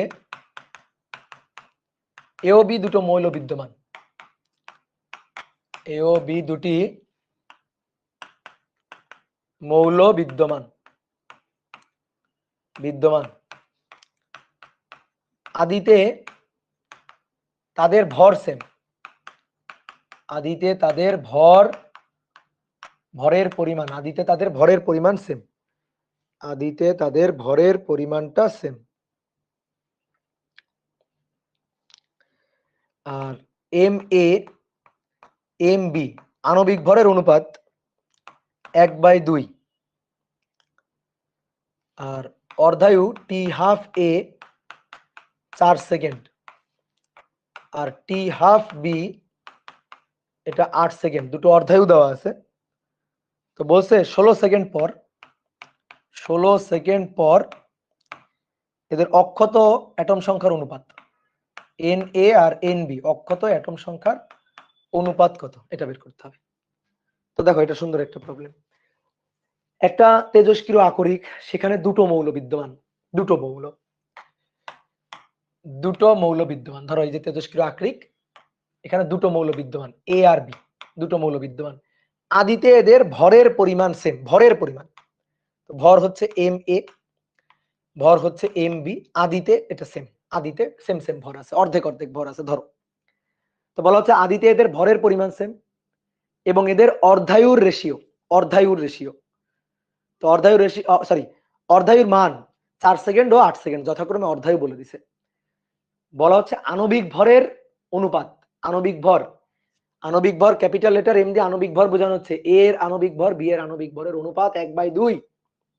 তাহলে 16 সেকেন্ড পর অক্ষত অ্যাটমের অনুপাত, এ আর বি এর অক্ষত অ্যাটমের অনুপাতটা কত হবে, অনুপাত চাইছে 16 সেকেন্ড পরে। কি ক্লিয়ার, বোঝা গেছে? তাহলে অক্ষত অ্যাটমের সংখ্যার সূত্র লিখে ফেলি আমরা। অক্ষত অ্যাটমের সংখ্যা এন এ, এটা equal to N A naught e to the power minus lambda A into t, t 16 second. আর এন বি, এটা ইকুয়াল টু কি হবে, N B naught, B naught আদি সংখ্যা, বি এর আদি সংখ্যা, e to the power minus lambda B into t, t কিন্তু একই, এই টি কিন্তু 16 সেকেন্ড, এই টি এর মান কিন্তু 16 সেকেন্ড, যে টি ইকুয়াল টু 16 সেকেন্ড পর, এই যে 16 সেকেন্ড, যে টি এর মানটা আমি জানি। এই দুটোকে একটু ভাগ দিয়ে দিত আমরা, এই দুটাকে ভাগ দিয়ে দিই। তাহলে ভাগ দিলে দেখো N A by N B, ভাগ দিলাম, তাহলে N A naught divided by N B naught, এবার উপরে e to the power minus lambda A t, নিচে ভাগ e to the power minus lambda B into t. Okay, সবাই এবার একটু বোর্ডে তাকায়, হ্যাঁ, এইটার অনুপাতই তো চাইছে। তাহলে আসলে এই পাশটা হিসাব করি। আদিতে তাদের অ্যাটম সংখ্যার রেশিও, আদিতে অ্যাটম সংখ্যার রেশিও, তো আমরা একটা সূত্র জানতাম না, যে মোল সংখ্যা, এটা হচ্ছে ভর ভাগ আণবিক ভর, অণুর সংখ্যা বাই অ্যাভোগাড্রো সংখ্যা, মনে পড়ে? অণুর সংখ্যা বাই অ্যাভোগাড্রো সংখ্যা, জানতাম না এটা? তাহলে দেখো তো অ্যাটম সংখ্যা, অতএব এই যে অ্যাটম সংখ্যা এন, এইটা হচ্ছে M into N A divided by আণবিক ভর, ঠিক আছে, ডিভাইডেড বাই আণবিক ভর। কেন এটা লিখছি, আমার এটা লাগবে তো, আমাদের আমাদের তাদের আণবিক ভরের অনুপাত বলা আছে, আদিতে তাদের ভর সংখ্যা সেম বলা আছে, তাহলে এখান থেকে অ্যাটম থেকে ভরে নিয়ে যাইতে হবে, আণবিক ভরে নিয়ে যাইতে হবে, বুঝলা? অ্যাটম সংখ্যা রাখলে হবে না, আমি হিসাব করবো কিভাবে? তাহলে এখান থেকে আমাদের ভরে নিয়ে যাইতে হবে, এখান থেকে আমরা ভরে নিয়ে যাব, এখান থেকে ভরে নিয়ে যাব, আণবিক ভরে নিয়ে যাব। উপায় কি, এই যে এটা। তাহলে ভালো করে খেয়াল করো, ভালো করে, এর জন্য বি এর জন্য বসাবো, তাহলে ভালো করে খেয়াল করো, এর জন্য উপরে বসাবো, তাহলে এর জন্য বসাইলে এম এ, এম এ আদিতে তাদের পরিমাণ, তারপরে অ্যাভোগাড্রো সংখ্যা তো ভাই অ্যাভোগাড্রো সংখ্যাই, ঠিক আছে, অ্যাভোগাড্রো সংখ্যা কিন্তু অ্যাভোগাড্রো সংখ্যাই, ডিভাইডেড বাই এম বড় হাতের এ। এবার এইটা ভাগ, এটা ভাগ, নিচে হচ্ছে এন বি নট এ, তাহলে এটা যদি ভাগ দিই, তাহলে এই এম বিটা যাবে উপরে, আর এম ছোট হাতের এটা আসবে নিচে, এম ছোট হাতের বিটা আসবে নিচে, আর অ্যাভোগাড্রো সংখ্যা আসবে নিচে। তো অ্যাভোগাড্রো সংখ্যা তো কাটাকাটি, বুঝতে কি পারছো? বুঝতে পারছো না? আলাদা হিসাব করে দেখাইতে হবে এটা। অণুর সংখ্যা রেশিও, তাহলে অ্যাভোগাড্রো সংখ্যা দেখো, অণুর সংখ্যা রেশিও এন এ আর এন বি, অণুর সংখ্যা রেশিও, তাহলে এম এ, ঠিক আছে, নিচে বড় হাতের এম এ, এবার এম বি উপরে চলে যাবে, আর নিচে ছোট হাতের এম বি, আর অ্যাভোগাড্রো সংখ্যা তো কাটাকাটি, ঠিক আছে। তো এটা আদি সংখ্যা এন এ নট, আদি সংখ্যা এন এ নট, ঠিক আছে। তো এইটা বসাচ্ছি এখানে, তাহলে বসাইলে এম এ ডিভাইডেড বাই নিচে এম বি লিখে দিই, আর আণবিক ভর বি ডিভাইডেড বাই আণবিক ভর এ, আর ই টু দি পাওয়ার, আসো এবার e to the power minus lambda A t e to the power minus lambda B t, তো মাইনাসটা উপরে চলে গেলে ল্যামডা বি, উপরে ল্যামডা বি, এটা উপরে চলে গেল, তাহলে ল্যামডা বি আর মাইনাস ল্যামডা এ ইনটু হচ্ছে টি। ওকে, এবার এই অনুপাতটা আমি জানি, বলছে আদিতে তাদের অ্যাটম সংখ্যা সেম, তাহলে কাটাকাটি, সরি অ্যাটম সংখ্যা না, ভর সংখ্যা, মানে ভরের পরিমাণ, এই যে ভরের পরিমাণ, এই দুইটা সেম, তাহলে সেম, কাটাকাটি। আণবিক ভরের রেশিও, আণবিক ভরের ratio M A by M B 1/2, তাহলে এটা তো 2/1, এটা কত 2/1। এবার e to the power lambda, lambda, তাহলে ল্যামডা মানে ln two by t half, দেখো ln two by t half কার বি এর, তো বি এর টি হাফ কত 8 minus minus ln two by t half কার এর কত 4 গুণ কত সেকেন্ড পরে 16 সেকেন্ড পরে, টি এর মান কত 16। এবার এই হিসাবটা কে করবে, ক্যালকুলেটর করবে। ঠিক আছে, এটা ক্যালকুলেটর ছাড়াও করা যায়। 2 ই টু দি পাওয়ার, ধরো লন কে বাইরে নিয়ে আসো, লন 2 কে বাইরে নিয়ে আসো, তো লন 2 কে বাইরে নিয়ে আসলে 1/8 মাইনাস 1/4 গুণ হচ্ছে 16। তো এটা ক্যালকুলেটরে হিসাব করবা, ক্যালকুলেটরে হিসাব করবা ই লন 2 তারপরে 16, তারপরে 16 গুণ হচ্ছে কত 1/8, 1/8 বিয়োগ 1/4, 1/4, তাহলে এখান থেকে আমরা পাচ্ছি 1/4, তাহলে 2 গুণ 1/4 তার মানে 1/2, 1/2 এটা হচ্ছে आंसर। ঠিক আছে, 2 গুণ 1/4 1/2, বুঝতে পারছো? 1/2 आंसर। হ্যাঁ, হিসাব, জাস্ট ম্যাথমেটিক্যাল হিসাব করা হয়েছে, আর কিছু না। ঠিক আছে, তাহলে এবার আসলে লাস্ট একটা ম্যাথ আমরা করব, লাস্ট একটা ম্যাথ। কি ক্লিয়ার, বুঝছো? এটা কিন্তু সুন্দর একটা ম্যাথ। তাহলে আণবিক ভরের অনুপাত দেওয়া আছে, অর্ধায়ু দুটো দেওয়া আছে, বলা আছে আদিতে তাদের ভরের পরিমাণ সেম, আদিতে তাদের ভরের পরিমাণ সেম বলে এটা কাটাকাটি চলে গেছে, আণবিক ভরের অনুপাত দেওয়া আছে আর অর্ধায়ু দেওয়া আছে, তো বাকিটা তো হিসাব। ওকে, নেক্সট বলা হচ্ছে ইউরেনিয়ামের 6 নম্বর, ইউরেনিয়াম 92 235, তো এটা একটা তেজস্ক্রিয় মৌল।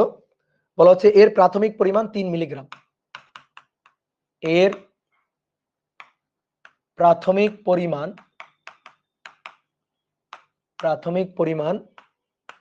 3 মিলিগ্রাম, আর অর্ধায়ু 2.48 ইন্টু 10⁵ ইয়ার, এটা অর্ধায়ু দেওয়া আছে।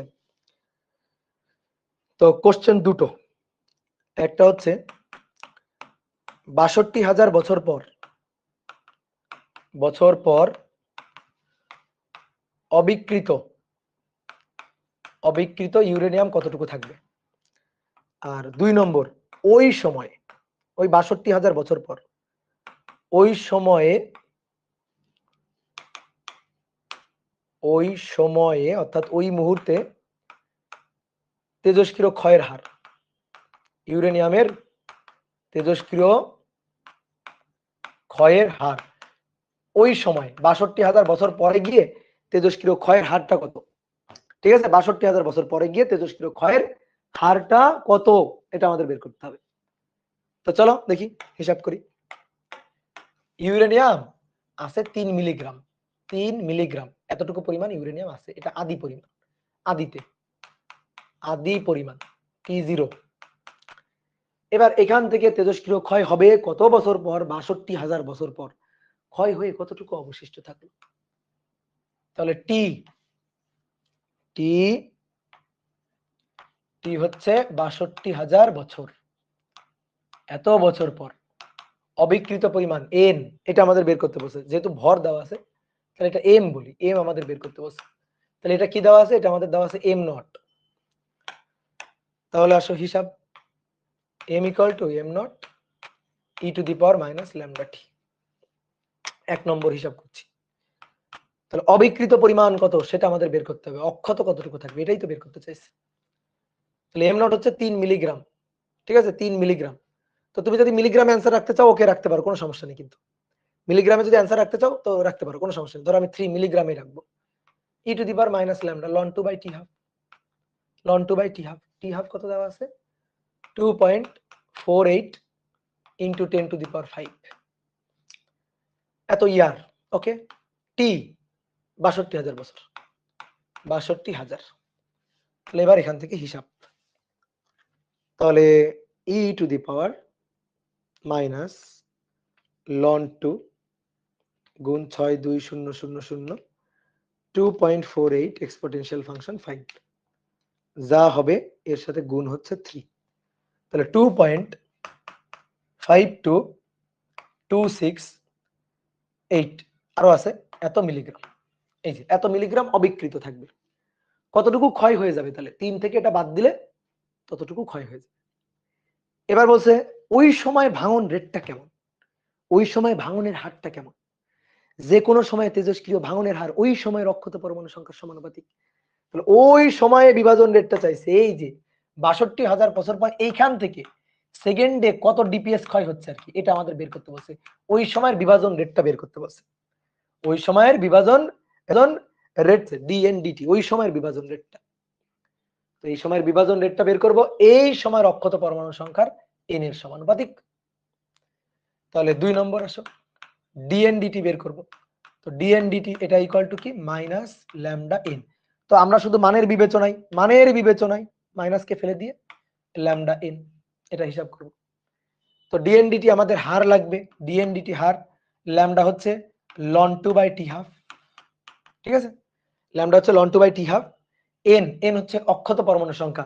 তো কত গ্রাম কত মিলিগ্রাম, 2 পয়েন্ট এত মিলিগ্রাম, এত মিলিগ্রাম অক্ষত আছে, এইখানে কতগুলো অ্যাটম আছে সেটা বের করতে হবে। তো কি সূত্র ছিল, মোল সংখ্যা ভর ভাগ আণবিক ভর আর অ্যাটম সংখ্যা ডিভাইডেড বাই অ্যাভোগাড্রো সংখ্যা। তাহলে অতএব অ্যাটম সংখ্যা সমান সমান কত, ভর ইনটু আণবিক ভর,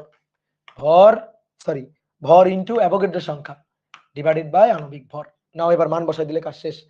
মান বসাই দিলাম, উপরে ln 2, নিচে কত টি হাফ অর্ধায়ু। আসো অর্ধায়ু বসাই, এই যে এত বছর অর্ধায়ু। তাহলে 2.48 into 10 to the power 5 into 10 to the power 5, এটা ইয়ার। দেখো একটু থামো, মাথা ঠান্ডা করো, দেখো এম মিলিগ্রাম, তাহলে 2.525268। দেখো আমি একটু সরাই নিয়ে আসি এই পাশে, এখানে ঝড় বৃষ্টি হওয়ার সম্ভাবনা আছে, একটু সরাই নিয়ে আসি এদিকে।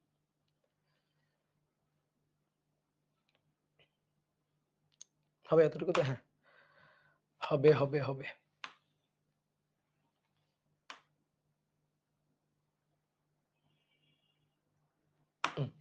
একটু সরাই নিয়ে আসলাম হিসাব করার জন্য আর কি। তো দেখো এটা হচ্ছে মিলিগ্রাম কিন্তু মিলিগ্রাম, আর অ্যাভোগাড্রো সংখ্যা 6.02 into 10 to the power 23 divided by M. Uranium 235 gram, 235 gram. এককে বহুত ঝামেলা আছে, এককে বহুত ঝামেলা আছে। আসো এককগুলা ঠিক করবো এখন বসে বসে। তো কিভাবে, এটা মিলিগ্রাম আর এটা তো গ্রামে, তাহলে হয় উপরেরটারে গ্রাম করো নয়তো নিচেরটারে মিলিগ্রাম করো। তো মিলিগ্রামকে গ্রাম করব আমরা। তো মিলিগ্রামকে গ্রাম করে কেমনে, 10 টু দি পাওয়ার -3 গ্রাম, বুঝনি, মিলিগ্রামকে গ্রাম। বুঝতে পারছো, এটুকু বুঝতে পারছো। তাহলে এটা মিলিগ্রাম কিসে হলো এখন, গ্রামে, আর নিচে এই 235 কিসে আছে, গ্রামে, তাহলে হয়েছে হিসাব। অ্যাভোগাড্রো সংখ্যার তো আর কোনো ইউনিট নেই, এত টি।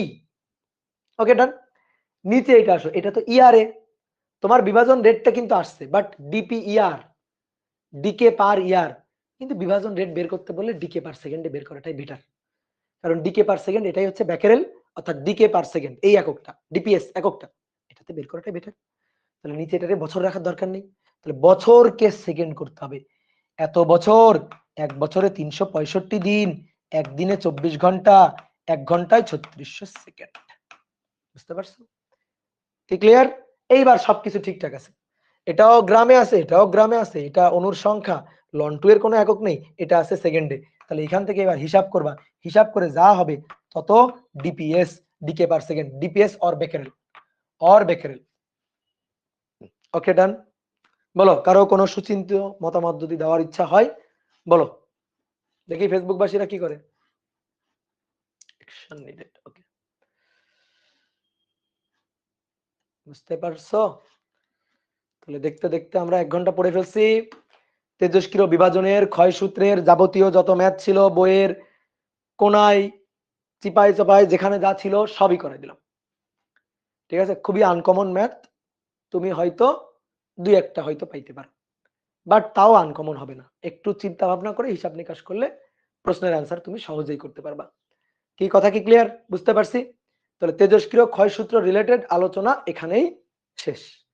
ম্যাথ কিন্তু হতে পারে, আরো ম্যাথ দেওয়া যাইতে পারে, ঠিক আছে, সেটা আমি দিতে পারবো, বাট আপাতত এটুকু যথেষ্ট তোমার, ঠিক আছে। অনেক করছি, এটা যা করলাম তা দিয়ে মনে করো তোমার ইঞ্জিনিয়ারিং কোশ্চেন ব্যাংক সলভ করা যাবে, প্র্যাকটিস প্রবলেম সলভ করা যাবে, ঠিক আছে, প্র্যাকটিস শিট সলভ করা যাবে, তারপরে যে কোনো বইয়ের প্রবলেমগুলাই তুমি সলভ করতে পারবা। তেজস্ক্রিয় ক্ষয়সূত্র কিন্তু এই অধ্যায়ের সবচেয়ে ইম্পর্টেন্ট টপিক। ওকে, ডান। নেক্সট, এবার আমরা আরেকটা ছোট্ট টপিক পড়বো, এটা পড়তে বেশিক্ষণ লাগবে না। সেটা হচ্ছে এই যে তেজস্ক্রিয় ক্ষয়ে যে আলফা বিটা গামা রশ্মি নির্গত হয় না, এই আলফা বিটা গামা রশ্মি নির্গত হওয়ার এই বিক্রিয়াগুলো আমরা একটু লিখবো বুঝে বুঝে। তাহলে লিখো তেজস্ক্রিয় বিক্রিয়া সমূহ। তেজস্ক্রিয় বিক্রিয়া, এই তেজস্ক্রিয় বিক্রিয়াগুলো কিভাবে সংগঠিত হয় এর হিসাব নিকাশগুলো আমরা একটু করতে চাই। তাহলে তাকাও, বোর্ডে তাকাও। তেজস্ক্রিয় বিক্রিয়া সাধারণত 3 ধরনের রশ্মি নির্গত হয়, আলফা রশ্মি, বিটা রশ্মি, গামা রশ্মি। তো আলফা নির্গত হয়, ধরো একটা আলফা রশ্মি নির্গত হলো, একটা বিটা রশ্মি নির্গত হলো, বা কোনো একটা অ্যাটমের নিউক্লিয়াসকে আমি একটা আলফা কণা দিয়ে হিট করলাম। তো এইগুলার বিক্রিয়ার সমীকরণগুলো আমরা কেমন ভাবে লিখব? এই তেজস্ক্রিয় যে ঘটনাগুলো, এগুলার সমীকরণ আমরা একটু লিখতে চাই। তো তার জন্য তোমার 3টার সংকেত ভালো করে বুঝতে হবে, আলফা বিটা গামার সংকেত ভালো করে বুঝতে হবে। তো আসো প্রথমে আমরা সংকেতগুলো একটু লিখি। আলফা কণা, আলফা পার্টিকেল, আলফা কণা হচ্ছে হিলিয়াম নিউক্লিয়াস, হিলিয়াম নিউক্লিয়াস হচ্ছে আলফা কণা। আমরা এই যে রাদারফোর্ডের আলফা কণা বিক্ষেপণ করছিলাম না, হিলিয়াম নিউক্লিয়াস মানে আলফা কণা। হিলিয়ামের পারমাণবিক সংখ্যা কত? 2, আর ভর সংখ্যা কত? 4। ঠিক আছে, এটাই হচ্ছে আলফা কণা। আলফা কণাকে এভাবেও লেখা হয়, এই যে আলফা কণা, নিচে 2 উপরে 4, এভাবেও কিন্তু আলফা কণাকে প্রকাশ করা হয় সংকেত। তারপরে এবার আসো বিটা কণা। বিটা, বিটা নির্গত হলে কেমন হয় আর কি, বিটা দেখতে কেমন, বিটার সংকেত কি? বিটা, নিচে এখানে -1 উপরে 0। অথবা এটাকে এভাবেও লেখা হয়, আরো একটা নিয়ম আছে, সেটা হচ্ছে ই দিয়ে নিচে -1 উপরে এখানে 0। কোন কোন অ্যাটম থেকে যদি বিটা নির্গত হয় তাহলে কি হয় জানো, তার ভর সংখ্যা অপরিবর্তিত থেকে পারমাণবিক সংখ্যা 1 বেড়ে যায়। ভর সংখ্যা অপরিবর্তিত থেকে পারমাণবিক সংখ্যা 1 বেড়ে যায়। আমার কথা বোঝার এখন দরকারই, ঠিক আছে? এখন আমি যা বললাম এটা এটা তোমার বোঝার কোনো দরকার নেই, এটা না বুঝলেও চলবে। আসো আমরা দেখবো তো ঘটনাগুলো আস্তে আস্তে। গামা হচ্ছে সবচেয়ে নিরীহ কণা, গামা রশ্মি সবচেয়ে নিরীহ, ঠিক আছে? এর না আছে কোনো চার্জ, মানে এর কিছুই নেই। এ দেখো গামা 0 0, এ তো সবচেয়ে নিরীহ। তো কোন মৌল থেকে যদি গামা রশ্মি নির্গত হয় তাহলে তেজস্ক্রিয় ক্ষয় ঘটে না, মৌলটার কোনো চেঞ্জই তো হয় না। মৌলটার চেঞ্জ না হলে তেজস্ক্রিয় ক্ষয় ঘটবে কিভাবে?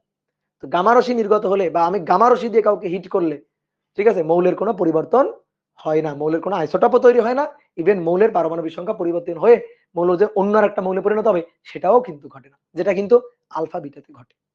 তো তেজস্ক্রিয় এই 3 ধরনের রশ্মি নির্গত হয়।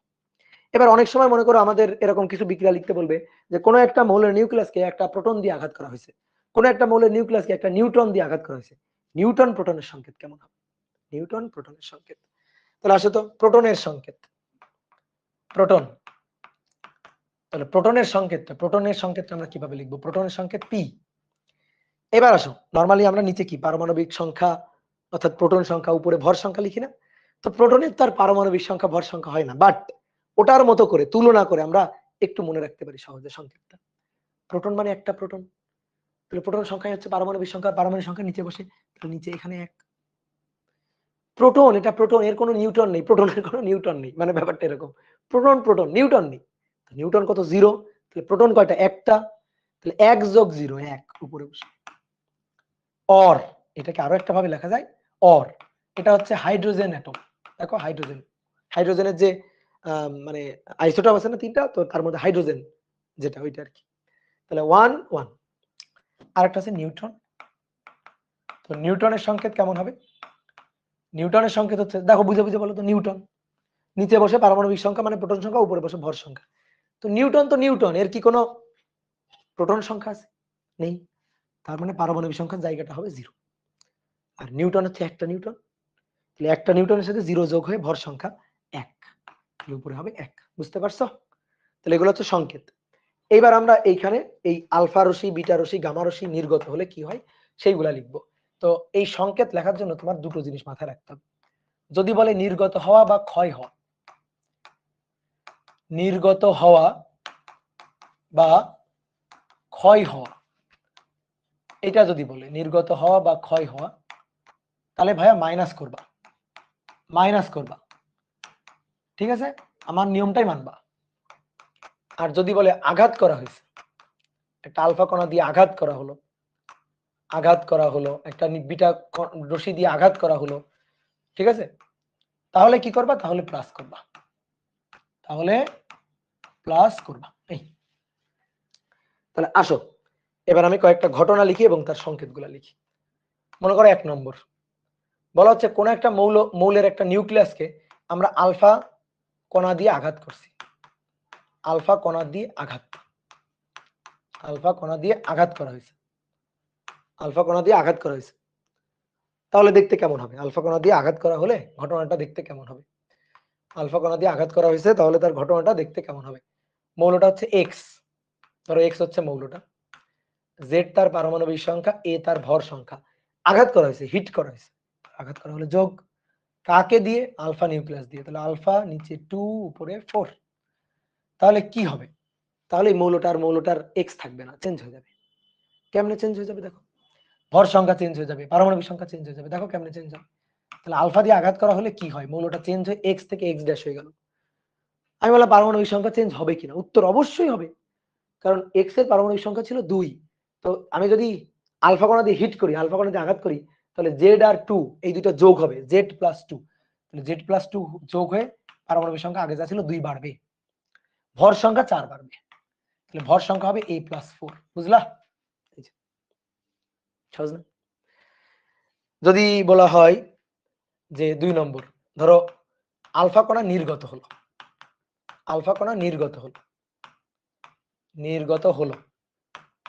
ঠিক আছে, এটা যদি বলা হয়, তাহলে আসো এটা আঁকি একটু। এক্স জেড উপরে এ নির্গত হয়েছে, আলফা নির্গত হয়েছে, তাহলে নির্গত হলে বিয়োগ বলছি, ক্ষয় হলে বিয়োগ, নির্গত হলে বিয়োগ, তাহলে বিয়োগ আলফা নিচে 2 উপরে 4, তাহলে এটা সমান সমান এক্স ড্যাশ, এটা সমান সমান এক্স ড্যাশ। তাহলে জেড থেকে দেখো 2টা বাদ যাবে, এবার পারমাণবিক সংখ্যা 2 কমে যাবে, আর ভর সংখ্যা 4 কমে যাবে, বুঝতে পারছো? সহজ না? দেখো অনেকে কিন্তু অনেক জায়গায় বইতে বলছে আলফা ক্ষয় হলো, আলফা নির্গত হলো, তারপরও মাইনাস দিয়ে না দিয়ে যোগ দিয়ে লিখছে, প্লাস দিয়ে লিখছে। কেমনে জানো? এ এক্স জেড সমান সমান x dash a minus 4 Z minus 2, এটারে ওই পাশে নিয়ে গিয়ে প্লাস আকারে লিখছে। কোনো সমস্যা আছে? একই তো কথা, ঠিক আছে, একই তো কথা। কিন্তু তুমি সব নিয়ম মাথায় রাখবা না, ঠিক আছে, তুমি একটা নিয়মই মাথায় রাখবা, আমরা সবসময় এই পাশেই যোগ বিয়োগ করব, আঘাত করা হলে যোগ করব, নির্গত বা ক্ষয় হলে বিয়োগ করব, দুনিয়ার সবচেয়ে সহজ নিয়ম। তারপরে তোমার যদি এই পাশাপাশ করে লিখতে ইচ্ছা হয় তা তুমি যত খুশি লিখো, কিন্তু হিসাবটা এইভাবে করবা। তাহলে দেখো এই লাইনটাকে ভাই এইভাবে লেখা হইতে পারে, তো এইভাবে লেখা হইলে ঘাবড়ে যাবা না। তাহলে দেখি তো, এবার দেখি তো যে তাহলে আলফা নির্গত হলে কি হয়? ভর 4 কমে যাবে, পারমাণবিক সংখ্যা 2 কমে যাবে। আলফা দিয়ে আঘাত করলে কি হয়? ভর 4 বেড়ে যাবে, পারমাণবিক সংখ্যা 2 বেড়ে যাবে। এবার আসো দেখি 3 নম্বর হচ্ছে বিটা নির্গত হলে কি হয়? ধরো বিটা নির্গত হলো, তাহলে কোন একটা মৌল থেকে বিটা নির্গত হবে, ধরো এক্স জেড এ, বিটা নির্গত, তাহলে বিটা এই যে -1 0। তো দেখো আমি একটু আগে বলছিলাম বিটা নির্গত হলে ভর সংখ্যা অপরিবর্তিত থেকে পারমাণবিক সংখ্যা 1 করে বেড়ে যায়। কেমনে? এটা থেকে বিটা নির্গত হচ্ছে, এটা মাইনাস, তাহলে মাইনাসে প্লাস, তাহলে এক্স ড্যাশ, ধরো এক্স ড্যাশ, তাহলে এটা জেড মাইনাসে কিন্তু +1 হবে, আর এ -0 +0 যাই হোক না কেন, এ তো 0-র সাথে যোগ হয়ে এই হবে, বুঝছো? তাহলে এক্স নিচে জেড মাইনাসে +1, তাহলে পারমাণবিক সংখ্যা 1 বাড়লো না? তাহলে কোন একটা তেজস্ক্রিয় মৌলের নিউক্লিয়াস তা থেকে একটা বিটা ক্ষয় হলো, তাহলে এর পারমাণবিক সংখ্যা 1 বেড়ে যাবে, ভর সংখ্যা সেম রেখে, কিন্তু ভর সংখ্যা সেম রেখে পারমাণবিক সংখ্যা 1 বেড়ে যাবে। তাহলে এটা বিটা নির্গত হলে, ঠিক আছে। তারপরে ধরো গামা নির্গত হলে কি হবে? গামা রশ্মি নির্গত হলে কি হবে? ধরো গামা রশ্মি যদি নির্গত হয়, তাহলে ঘটনাটা কি ঘটবে? ধরো এক্স জেড উপরে এ, গামা নির্গত হলে কোনো কিছু যায় আসে না, গামা নির্গত হলে মৌলটাই চেঞ্জ হবে না, এক্স আর এক্স ড্যাশ মৌল একই হবে, কারণ দেখো জেড থাকবে এ থাকবে, অর্থাৎ এক্স আর জেড ড্যাশ আলাদা না, এক্স আর জেড ড্যাশ একই। তাহলে কোন তেজস্ক্রিয় মৌল থেকে, তেজস্ক্রিয় তো আসলে বলাই যাবে না, কারণ যখন আর কি গামা রশ্মি নির্গত হবে, হ্যাঁ তেজস্ক্রিয় মৌল থেকে ধরে নাও, তেজস্ক্রিয় মৌল থেকে গামা রশ্মি নির্গত হলে মৌলটা চেঞ্জ হবে না। মৌল না কোনো আইসোটপ তৈরি হবে, না কোনো আইসোটপ তৈরি হবে, না মৌলটা চেঞ্জ হবে, কিছু পরিবর্তন হবে না। বাট বিটা নির্গত হলে কিন্তু আইসোটপ তৈরি হবে, বিটা নির্গত হলে কিন্তু আইসোটপ তৈরি হবে, কি তাই না? দেখো তো এটা কি জেড, তো পারমাণবিক সংখ্যা 1 বেড়ে গেল। সরি সরি সরি, না না না, বিটা নির্গত হলে আইসোটপ না, সরি এটা তো আইসোটপ না, ঠিক আছে, এটা তো আইসোটপ না, এটা হচ্ছে কি বলে আইসোবার, তাই না? আইসোবার না, ভর সংখ্যা সেম আইসোবার, শর্টকাট তো ছোটবেলায় এটাই পড়ছিলাম। দেখি আমি তোমাদের কাছ থেকে একটু শিওর হই, কি হবে? আইসোবার হবে না? এই ভর সংখ্যা সেম থাকলে কি হয়? ভর সংখ্যা সেম থাকলে কি হয় বলো তো? আইসোবার, হ্যাঁ এই তো ছোটবেলায় পড়ছিলাম, আইসোবার লাস্টে র আছে, র মানে ভর, তাহলে ভর সংখ্যা সেম। তাহলে দেখো যদি বিটা নির্গত হয় তাহলে আইসোবার তৈরি হবে, লিখে রাখি একটু ছোট্ট করে, আইসোবার, আইসোবার তৈরি হবে বিটা নির্গত হলে। Okay clear? ধরো কোন একটা মৌলের নিউক্লিয়াসকে, ধরো কোন একটা মৌলের নিউক্লিয়াসকে 5 নম্বর, কোন একটা মৌলের নিউক্লিয়াসকে আমরা একটা নিউট্রন দিয়ে আঘাত করব, তাহলে নিউট্রন দিয়ে আঘাত, একটা নিউট্রন দিয়ে আঘাত করব, দেখি তো নিউট্রন দিয়ে আঘাত করলে কি পরিবর্তন হয়। নিউট্রন দিয়ে আঘাত করব, তাহলে ধরো এক্স জেড উপরে এ, নিউট্রন দিয়ে আঘাত করতেছি যোগ, তাহলে 1n0 নিউটন দিয়ে আঘাত করব। নিউটন দিয়ে আঘাত করলে কি হয়? নিউটন দিয়ে আঘাত করলে আইসোটোপ তৈরি হয়, নিউটন দিয়ে আঘাত করলে আইসোটোপ তৈরি হয়। কিভাবে দেখো, এই যে যে মৌলটা তৈরি হবে সেই মৌলটা এক্স বার, তাহলে জেড প্লাস 0 মানে জেড, দেখো ভর মানে পারমাণবিক সংখ্যা একই থাকলো, ভর সংখ্যা চেঞ্জ হয় a+1, তাহলে এইটা হচ্ছে আইসোটপ, আইসোটপ, আইসোটপ তৈরি হবে। এবার আসো দেখি আরেকটা জিনিস বলো দেখি, সেটা হচ্ছে প্রোটন দিয়ে আঘাত করলে, প্রোটন দিয়ে আঘাত, তাহলে প্রোটন দিয়ে যদি আঘাত করা হয় তাহলে এই ক্ষেত্রে কি ঘটনা ঘটে দেখি, প্রোটন দিয়ে আঘাত করলে কি ঘটনা ঘটে, এক্স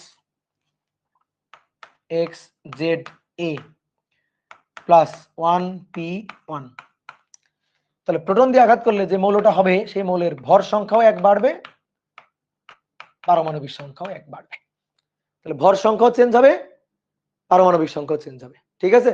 ওকে গুড, দেখো কতগুলো বিক্রিয়া লিখে ফেলছি, নিয়ম লিখে ফেলছি, এর চেয়ে সহজ জিনিস আছে? এইবার আসো দেখি তোমার বুদ্ধির পরিচয়, ঠিক আছে? বুদ্ধি খাটায় 2টা প্রশ্নের অ্যান্সার দিবা। আসো কোশ্চেন নম্বর 1, বলা হচ্ছে এ একটা মৌল যার পারমাণবিক সংখ্যা 86 আর ভর সংখ্যা 222, এই এ মৌলটা থেকে তেজস্ক্রিয় ক্ষয় হয়ে আলফা বিটা ক্ষয় হয়ে, ঠিক আছে, আলফা বিটা ক্ষয় হয়ে বি মৌলে পরিণত হয়েছে, যার পারমাণবিক ভর হচ্ছে 84 আর ভর সংখ্যা হচ্ছে 210। তো আলফা ক্ষয় বিটা ক্ষয়, এই যে আলফা ক্ষয় সাথে সাথে বিটাও ক্ষয় হয়েছে, আলফা ক্ষয় বিটা ক্ষয় এর মাধ্যমে এতে পরিণত হয়েছে। প্রশ্ন হচ্ছে কতগুলো আলফা এবং কতগুলো বিটা ক্ষয় হবে, কতগুলো বিটা ক্ষয় হবে, কতগুলো আলফা এবং কতগুলো বিটা ক্ষয় হবে, করো, কতগুলো আলফা ক্ষয় হবে, কতগুলো বিটা ক্ষয় হবে, নাও তোমাদের একটু ভাবনা চিন্তা করার জন্য সময় দিলাম, দ্রুত করো।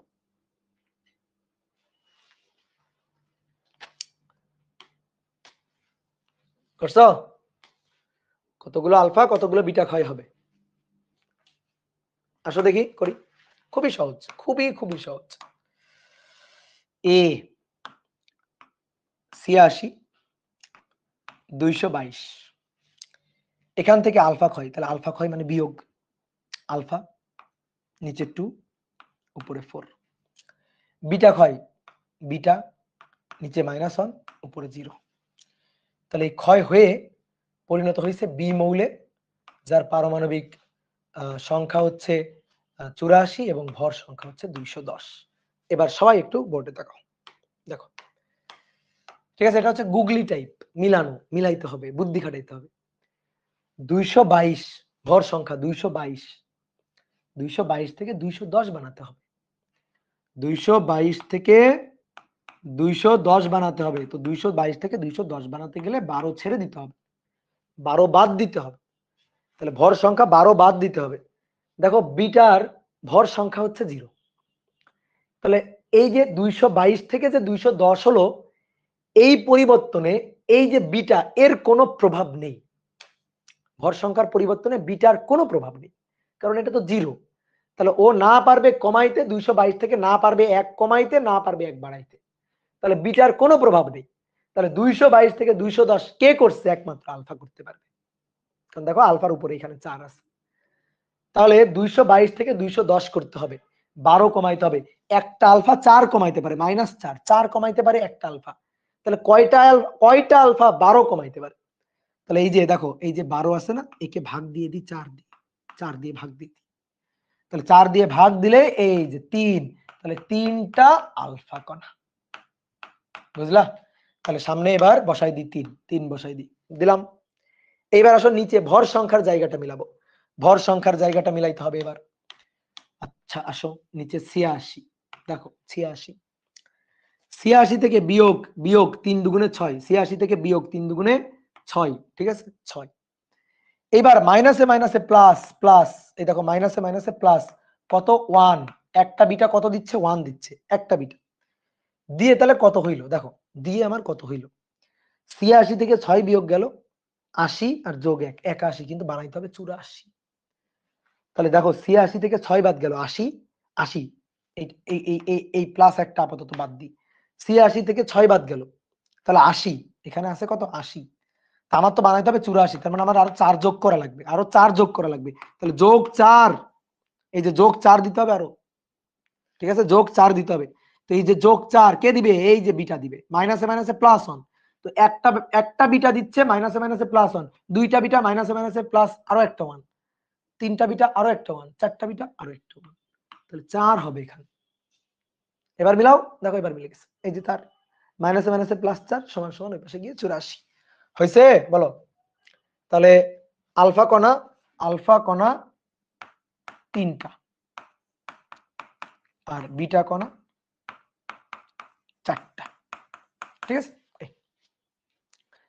ওকে ডান, বলো ডান কিনা। এবার আসো আরেকটা প্রশ্নের অ্যান্সার দাও দেখি তোমরা।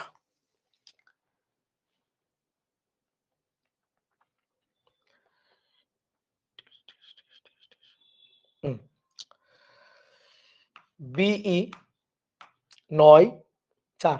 দেখো ডান পাশে উপরেও কিন্তু ভর সংখ্যা লেখা হয়, এটা নিয়ে অরিড হবে না। এতকে আলফা দ্বারা আঘাত করা হলো, আলফা দ্বারা আঘাত করা হলো,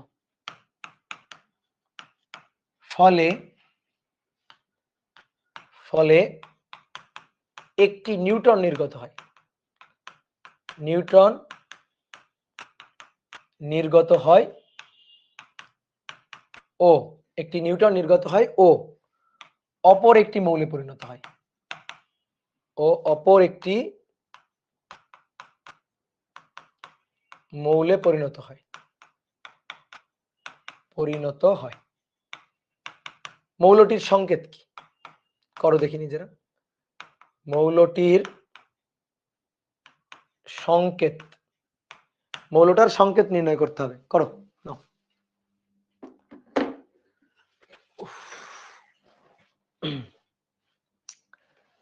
মৌলটার সংকেত দেখি কে পারে।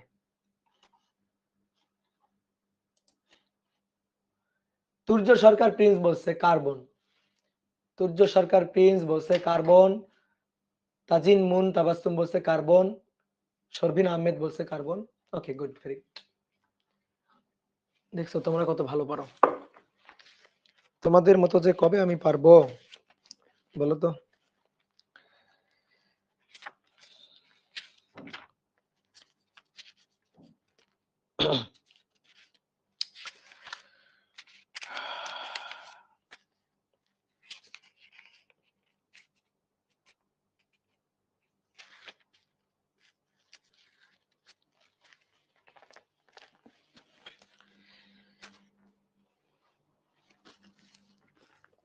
বলো পারা যাবে? দেখি করি। বিই 9, 4 আলফা দ্বারা আঘাত করা হয়েছে, আলফা 2, 4। আঘাত করা হলে একটা নিউটন পাওয়া গেছে, 1n0 পাওয়া গেছে, তাহলে বাকিটা কি? 9, 10, 11, 12, 13, আর এখানে 1 আছে, তাহলে 9, 10, 11, 12, 13 থেকে 1 বাদ, তাহলে 12 লাগবে। 4 আর 2 6, আর আছে 0, তাহলে নিচে 6 লাগবে। তো বোঝা যাচ্ছে C612, এটাই অ্যান্সার। ঠিক আছে, এই যে এটা অ্যান্সার C612, বাকি বলটির সংকেত C612। কি ক্লিয়ার? ওকে, নেক্সট আসো, এবার খালি ঘর পূরণ করো। ঠিক আছে, এবার হচ্ছে শূন্য স্থান পূরণ। শূন্য স্থান পূরণ কবে করছো? ছোটবেলায়, তাই না? ক্লাস 2 তে। এখন আবার শূন্য স্থান পূরণ করতে হবে। শূন্য স্থান পূরণ ফেরত আসছে আবার। কই রাখলাম ফোন দেখি। শূন্য স্থান পূরণ,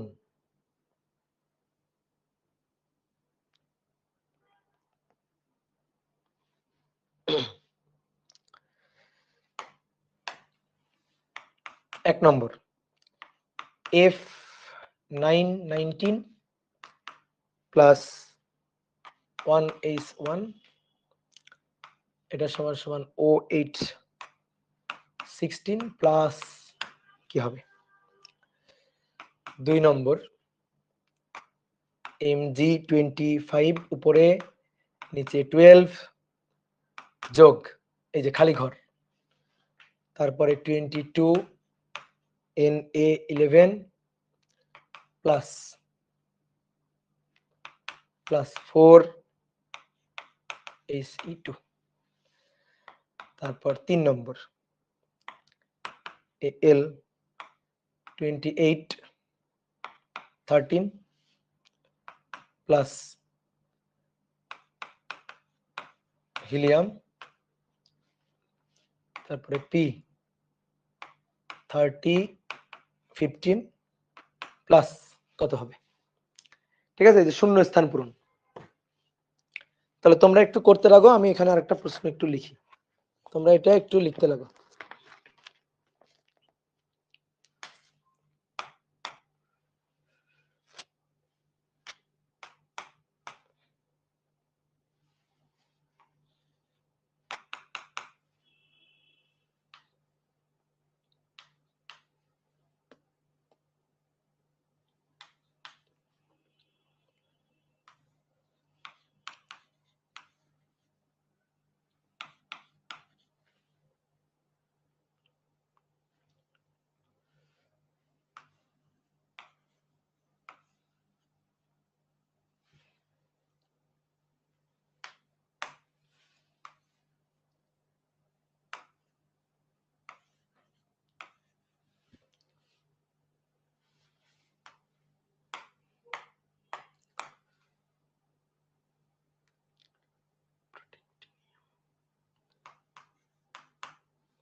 প্রোটেক্টিনিয়ামের প্রোটন সংখ্যা,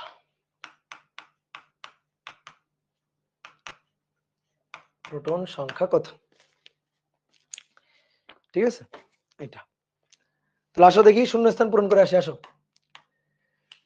9 আর 1 10, 8, 2 লাগবে, 2 লাগবে, 2, 9 19 আর 1 20, 16 বাদ 4 লাগবে, হিলিয়াম, আলফা পার্টিকেল বা হিলিয়াম। ওকে, এখানে আলফা পার্টিকেলও লিখতে পারো, কোনো সমস্যা নেই। 12 11 2, 11 আর 2 13, 1 লাগবে।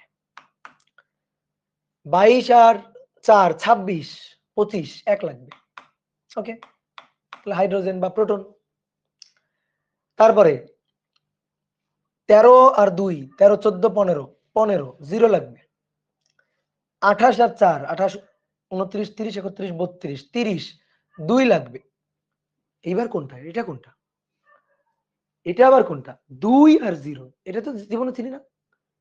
এটা তো চিনি না, চিনি, এটা চিনি, চিনি, এটারে এইভাবে চিনি। দেখো 1, এখানে 1 বসাও, সামনে 2 বসাও, তাহলে 1 n 0 সামনে 2, অর্থাৎ 2টা নিউট্রন। 2টা নিউট্রন, বুঝতে পারছো? এখানে 2 লাগতেছে, তার মানে 2টা নিউট্রন, 2টা নিউটন নির্গত হচ্ছে। কি ক্লিয়ার? এবার দেখো পাশে আর একটা চিত্র দেওয়া আছে, এটা আমাদের ইসাক স্যারের বইয়ের এমসিকিউ। ইউরেনিয়াম 238 আর 92, এটার একটা আলফা ক্ষয় হচ্ছে, তারপর একটা বিটা ক্ষয় হয়ে আলটিমেটলি যে মৌলটা তৈরি হচ্ছে সেটা হচ্ছে প্রোটেক্টিনিয়াম। তো বলা হচ্ছে এই যে প্রোটেক্টিনিয়াম, এই যে মৌলটা, এই মৌলটার প্রোটন সংখ্যা কত হবে? প্রোটন সংখ্যা কত হবে? আসো হিসাব নিকাশ করি। তাহলে আলফা ক্ষয় মানে 4 4 আলফা ক্ষয়, এখানে লিখি 4, এই যে আলফা 2, তাহলে 238 ক্ষয় হচ্ছে, বিয়োগ যাচ্ছে, বিয়োগ, এই যে বিয়োগ যাবে, ক্ষয় নির্গত হচ্ছে, আমি কিন্তু হিট করি না, তীর চিহ্ন দেখো, বিয়োগ যাবে। তো 238 থেকে 4 বাদ দাও, ঠিক আছে, 238 থেকে 4 বাদ দাও, তাহলে কত হলো? 234। আর 92 থেকে 2 বাদ দাও, কত হবে? 90। এবার এটা থেকে আবার মাইনাস একটা বিটা, তাহলে বিটা, এই যে আসো বিটা, নিচে হচ্ছে -1 আর উপরে হচ্ছে 0, তাহলে মাইনাসে মাইনাসে প্লাস হবে, তাহলে 90 মাইনাসে মাইনাসে প্লাস, এটা হবে 91 আর ওটা হবে 234। ঠিক আছে, তাহলে কত হবে অ্যান্সার? কত হবে অ্যান্সার? হবে প্রোটন সংখ্যা কত? প্রোটন সংখ্যা 91। প্রোটন সংখ্যা 91। তো সব আমাদের বইয়ে ঘুরে ফিরে এরকম প্রবলেম। তো মোটামুটি আমাদের লেকচার শেষ। তো দেখি আমি একটু ইসাক স্যারের বইটা একটু একবার উল্টাই, দেখি যদি নতুন কিছু পাই তোমাদের করে দিচ্ছি।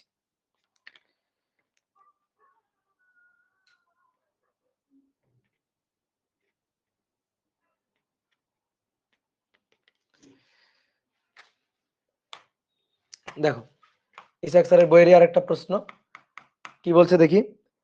বলছে এ একটা মৌল 222, আর এটা হচ্ছে 86, 86, এটা থেকে বি, এটা 206, 206 আর 82 প্লাস প্লাস 8টা 1n0 plus alpha particle, plus alpha particle. ঠিক আছে, তো বলা হচ্ছে কয়টি আলফা কণা বের হবে? কয়টি আলফা কণা বের হবে? প্রশ্ন, কয়টি আলফা কণা বের হবে? এই যে, ওই যে যোগ করে ওরা এই পাশে লিখছে, তা আমি বিয়োগ করে এই পাশেই লিখবো, কোনো আপত্তি আছে? আমি বিয়োগ করে এই পাশেই লিখবো, কোনো আপত্তি? আমি যোগ করে এই পাশে বসাইতে চাই না, যোগ করে এই পাশে লিখবো না, এটা বাদ দিয়ে আমি বিয়োগ করে এই পাশে লিখবো, তাহলে মাইনাস আলফা পার্টিকেল, এই যে 2 4। আসো মিলাই, এবার দেখি মিলাইতে হবে। তাহলে 86 থেকে 86, দেখো 86 থেকে এই পাশে বানাইতে হবে 82, আর এই যে 8 গুণ 0 মানে তো 0ই, তাহলে 82 বানাতে হবে, আমার বানাতে হবে 82। তাহলে 86 থেকে 82 বানাতে হবে, তাহলে 86 থেকে কত বাদ দিলে 82? 86 থেকে কত বাদ দিলে 82 হবে? বলো কত? 4। তাহলে কত লাগবে? 4। তাহলে এখানে কত দিতে হবে? 2। দেখি তো 2 দিলে উপরে মেলে কিনা, 2 দিলে দেখি তো উপরে মেলে কিনা। তাহলে 222 বিয়োগ হচ্ছে 4 দুগুণে 8, তাহলে উপরে মেলে কিনা? 222 বিয়োগ হচ্ছে 4 দুগুণে 8, ঠিক আছে, 4 দুগুণে 8, তাহলে 222 আর 8, আর ওই পাশে কত দেখি তো, ওই পাশে 206 যোগ 8, 206, 206 যোগ 8, তাহলে হলো দেখো তো 222 বিয়োগ 222 বিয়োগ কত, ক্যালকুলেটর নিয়ে করি, 222 বিয়োগ 8, 214 হলো, 214, আর ওপাশে দেখি 206 যোগ 8, 214। মিলে গেছে? মিল গায়া, মিলে গেছে? মিলছে কি? ক্লিয়ার? তাহলে কয়টা কয়টা কয়টা কয়টা কয়টা? দুইটা, দুইটা, ঠিক আছে, দুইটা, দুইটা হলো। কি ক্লিয়ার? বলো। নিচের মৌলটি, নিচের এক্স নিউক্লিয়াসটি শনাক্ত করো। হুম,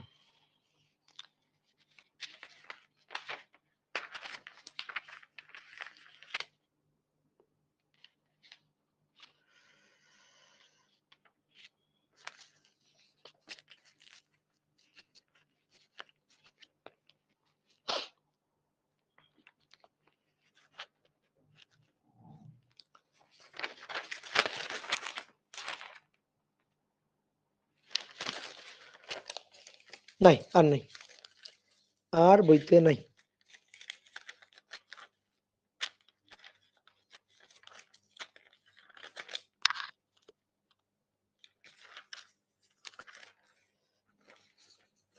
তাহলে আর বইতে নাই, নাই মানে নাই,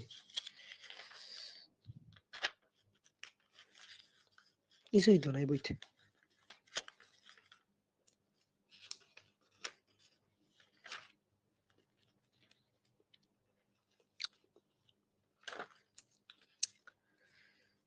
ওকে ওকে ওকে,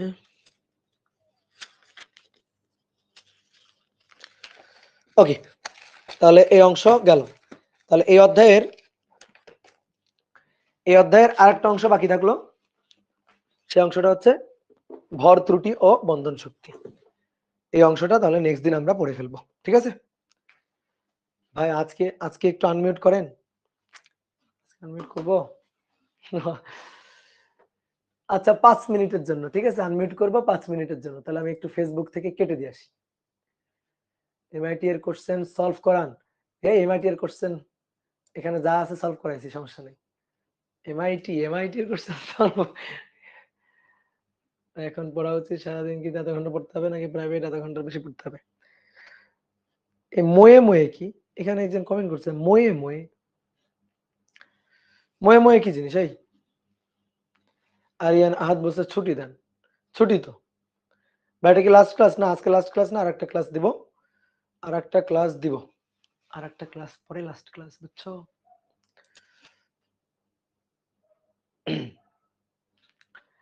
আচ্ছা তাহলে আনমিউট করছি, সবাই একসাথে কথা বলা শুরু করবে না, নাও বলো।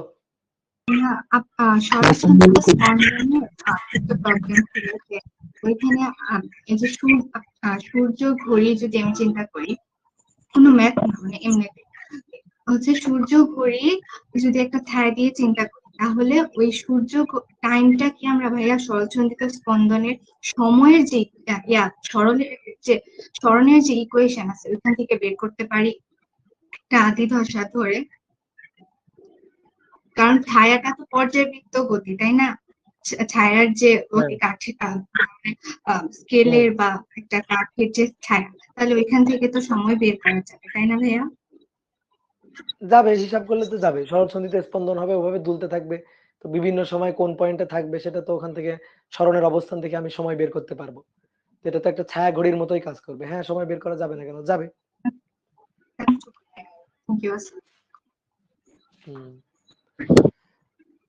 ভাই এই প্রোটন যদি না মেলে, এই তো মিলে গেছে, হ্যাঁ, কিন্তু যদি না মেলে তাহলে কি হবে? না মিললে তো হবে না, না মিললে টিচারের মাথা নষ্ট হয়ে গেছে, বুঝতে পারছো? টিচার এমন ভাবে ম্যাথ সাজাইছে, মেলে নাই, তাহলে হলো? তাহলে তো কোশ্চেনই ঠিক নেই, মিলাইতে হবে তো, এত সুন্দর করে দিতে হবে তো। আসসালামু আলাইকুম দাদা। যদি সুন্দরভাবে না দেয় তাহলে কি এই যে মানে সুন্দর করে না দিলে টিচারকে ধরবা যে আপনি কেন সুন্দর করে দেন নাই, এই কোশ্চেনে ভুল আছে। মানে দুইটা আননোন, দুইটা ইকুয়েশন কিভাবে বের করব না? বুঝলাম না। মানে হচ্ছে আমার তো ধরেন আলফা আর বিটা দুইটা বের হয়েছে, নির্গত হয়েছে, তাহলে কয়টা হয়েছে তো আমি জানি না, দুইটার পরিমাণ, তাহলে এর পরিমাণ পরে এভাবে দুইটা ইকুয়েশন আসবে, একটা ভরের থেকে আসবে, আরেকটা হচ্ছে ইয়ার থেকে আসবে, কি বলে ওই যে প্রোটন সংখ্যা থেকে আসবে, ওইভাবেও তো বের করা যায়। ইকুয়েশন আসবে? এরকম কি ইকুয়েশন আসবে? ইকুয়েশন মেবি আসবে না, একটু দেখো ভালো করে। দেখছি তো ভাই, এভাবেই করছি। বলো নেক্সট। ভাইয়া দাদা এরপরে কোন সাবজেক্ট শুরু করবেন? দেখি তোমাদের কার কোথায় বাড়ি শুনি, বলো, এক একজন পরিচয় দাও, কথা হ্যাঁ, বলার আমি আগে পরিচয় দাও। ফেনীগঞ্জ বাড়ি। নাজমুল হাসান বলো। দাদা শ্রীমঙ্গল থেকে। দাদা কুমিল্লা থেকে। দাদা রাজশাহী থেকে। দাদা কিশোরগঞ্জ থেকে। দাদা মাওয়া থেকে। দাদা ফেনী থেকে। দাদা যশোর থেকে। দাদা আপনার গ্রামের বাড়ি কোথায়? ঠাকুরগাঁ থেকে। কুমিল্লা থেকে। বরিশাল থেকে। আচ্ছা ঠিক আছে। টাঙ্গাইল থেকে। ওকে। বাংলাদেশ থেকে। দাদা ঠাকুরগাঁ থেকে। দাদা বাংলাদেশ থেকে। দাদা নোয়াখালী দাদা থেকে। পৃথিবী দাদা ময়মনসিংহ থেকে। ঘোষপাড়া থেকে। ঘোষপাড়া থেকে কে বলছে? হাসেম। হাসেম কে রে? ঘোষপাড়া থেকে। দাদা আপনার গ্রামের বাড়ি কোথায়? আমার গ্রামের বাড়ি বাগেরহাট। দাদা বাগেরহাট। এরপরে কোন চ্যাপ্টার শুরু করবেন? হ্যাঁ, এরপরে কোন চ্যাপ্টারটা শুরু করবেন দাদা? এরপরে তো আমার ভাগেতে আর একটা চ্যাপ্টারই আছে, সেটা হচ্ছে দাদা ভূত না দাদা অন্যটা পড়েন, ভূত আলোক বিজ্ঞানটা পড়েন দাদা। দাদা ভূত আলোক বিজ্ঞানটা পড়েন প্লিজ। জি দাদা। অ্যামেজিং। তোমাদের অপার ভাই তো আমাকে বলছে চলো তো এই সেমিকন্ডাক্টর নিতে। না ভাই ওইটা পড়েন, আমাদের শেষই তো সাইকেলটা শেষ সাইকেল হিসেবে ওইটাই দাদা একটু পড়ায় দিন, আপনার ভাষায় বুঝতে পারেন। আচ্ছা দেখি আমি তাহলে অপারের সাথে কথা বলি। যাই ক্লাস কি বুঝছো? ক্লাস কি বুঝতে পারো? তোমাদের তো জি দাদা কমেন্ট দেখি আমি। একদম ক্লিয়ার। দাদা আলফা বিটা আর গামা কোণার যে সংকেতটা ওইটা একটু বুঝিয়ে দিন দাদা। আলফা বিটা গামা দাদা ওই যে সংকেতটা বের করছেন ওইটা একটু বুঝিয়ে দিন। আচ্ছা ঠিক আছে, বুঝাই দেব। ভাই আপনার ক্লাস জোস। জি দাদা। পুরো জোস। দাদা ভরহীন বস্তু কি আলোর বেগে চলতে পারে? ভরহীন বস্তু তোমাদের অপার ভাই পড়াচ্ছে না? অপার ভাই এগুলো পড়াচ্ছে না? ফুটন টুটন ওই চ্যাপ্টারটা আমি এখনো জি দাদা পড়ানো শেষ। হ্যাঁ, ওটা শেষ হয়ে গেছে। জি জি জি ভাইয়া।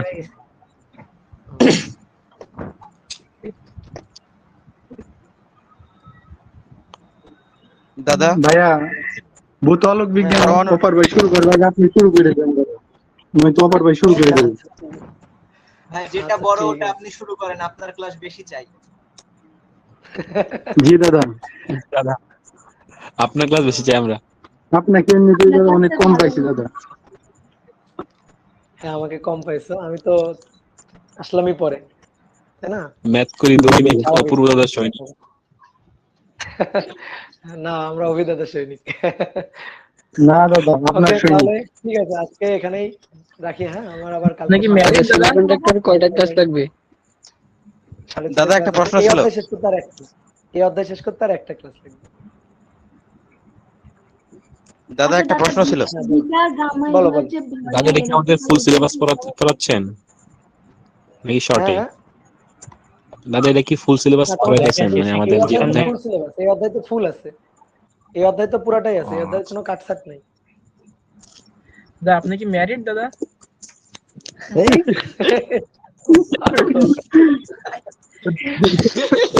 মেয়েদের রাখি আমি ম্যারিড না ম্যারিড। দাদা আপনার বয়স কত?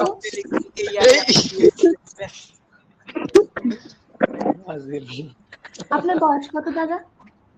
আমার বয়স নাই, আমার বয়স 18। রাখি এখন আর কথা নাই, এদের কাজের কথা।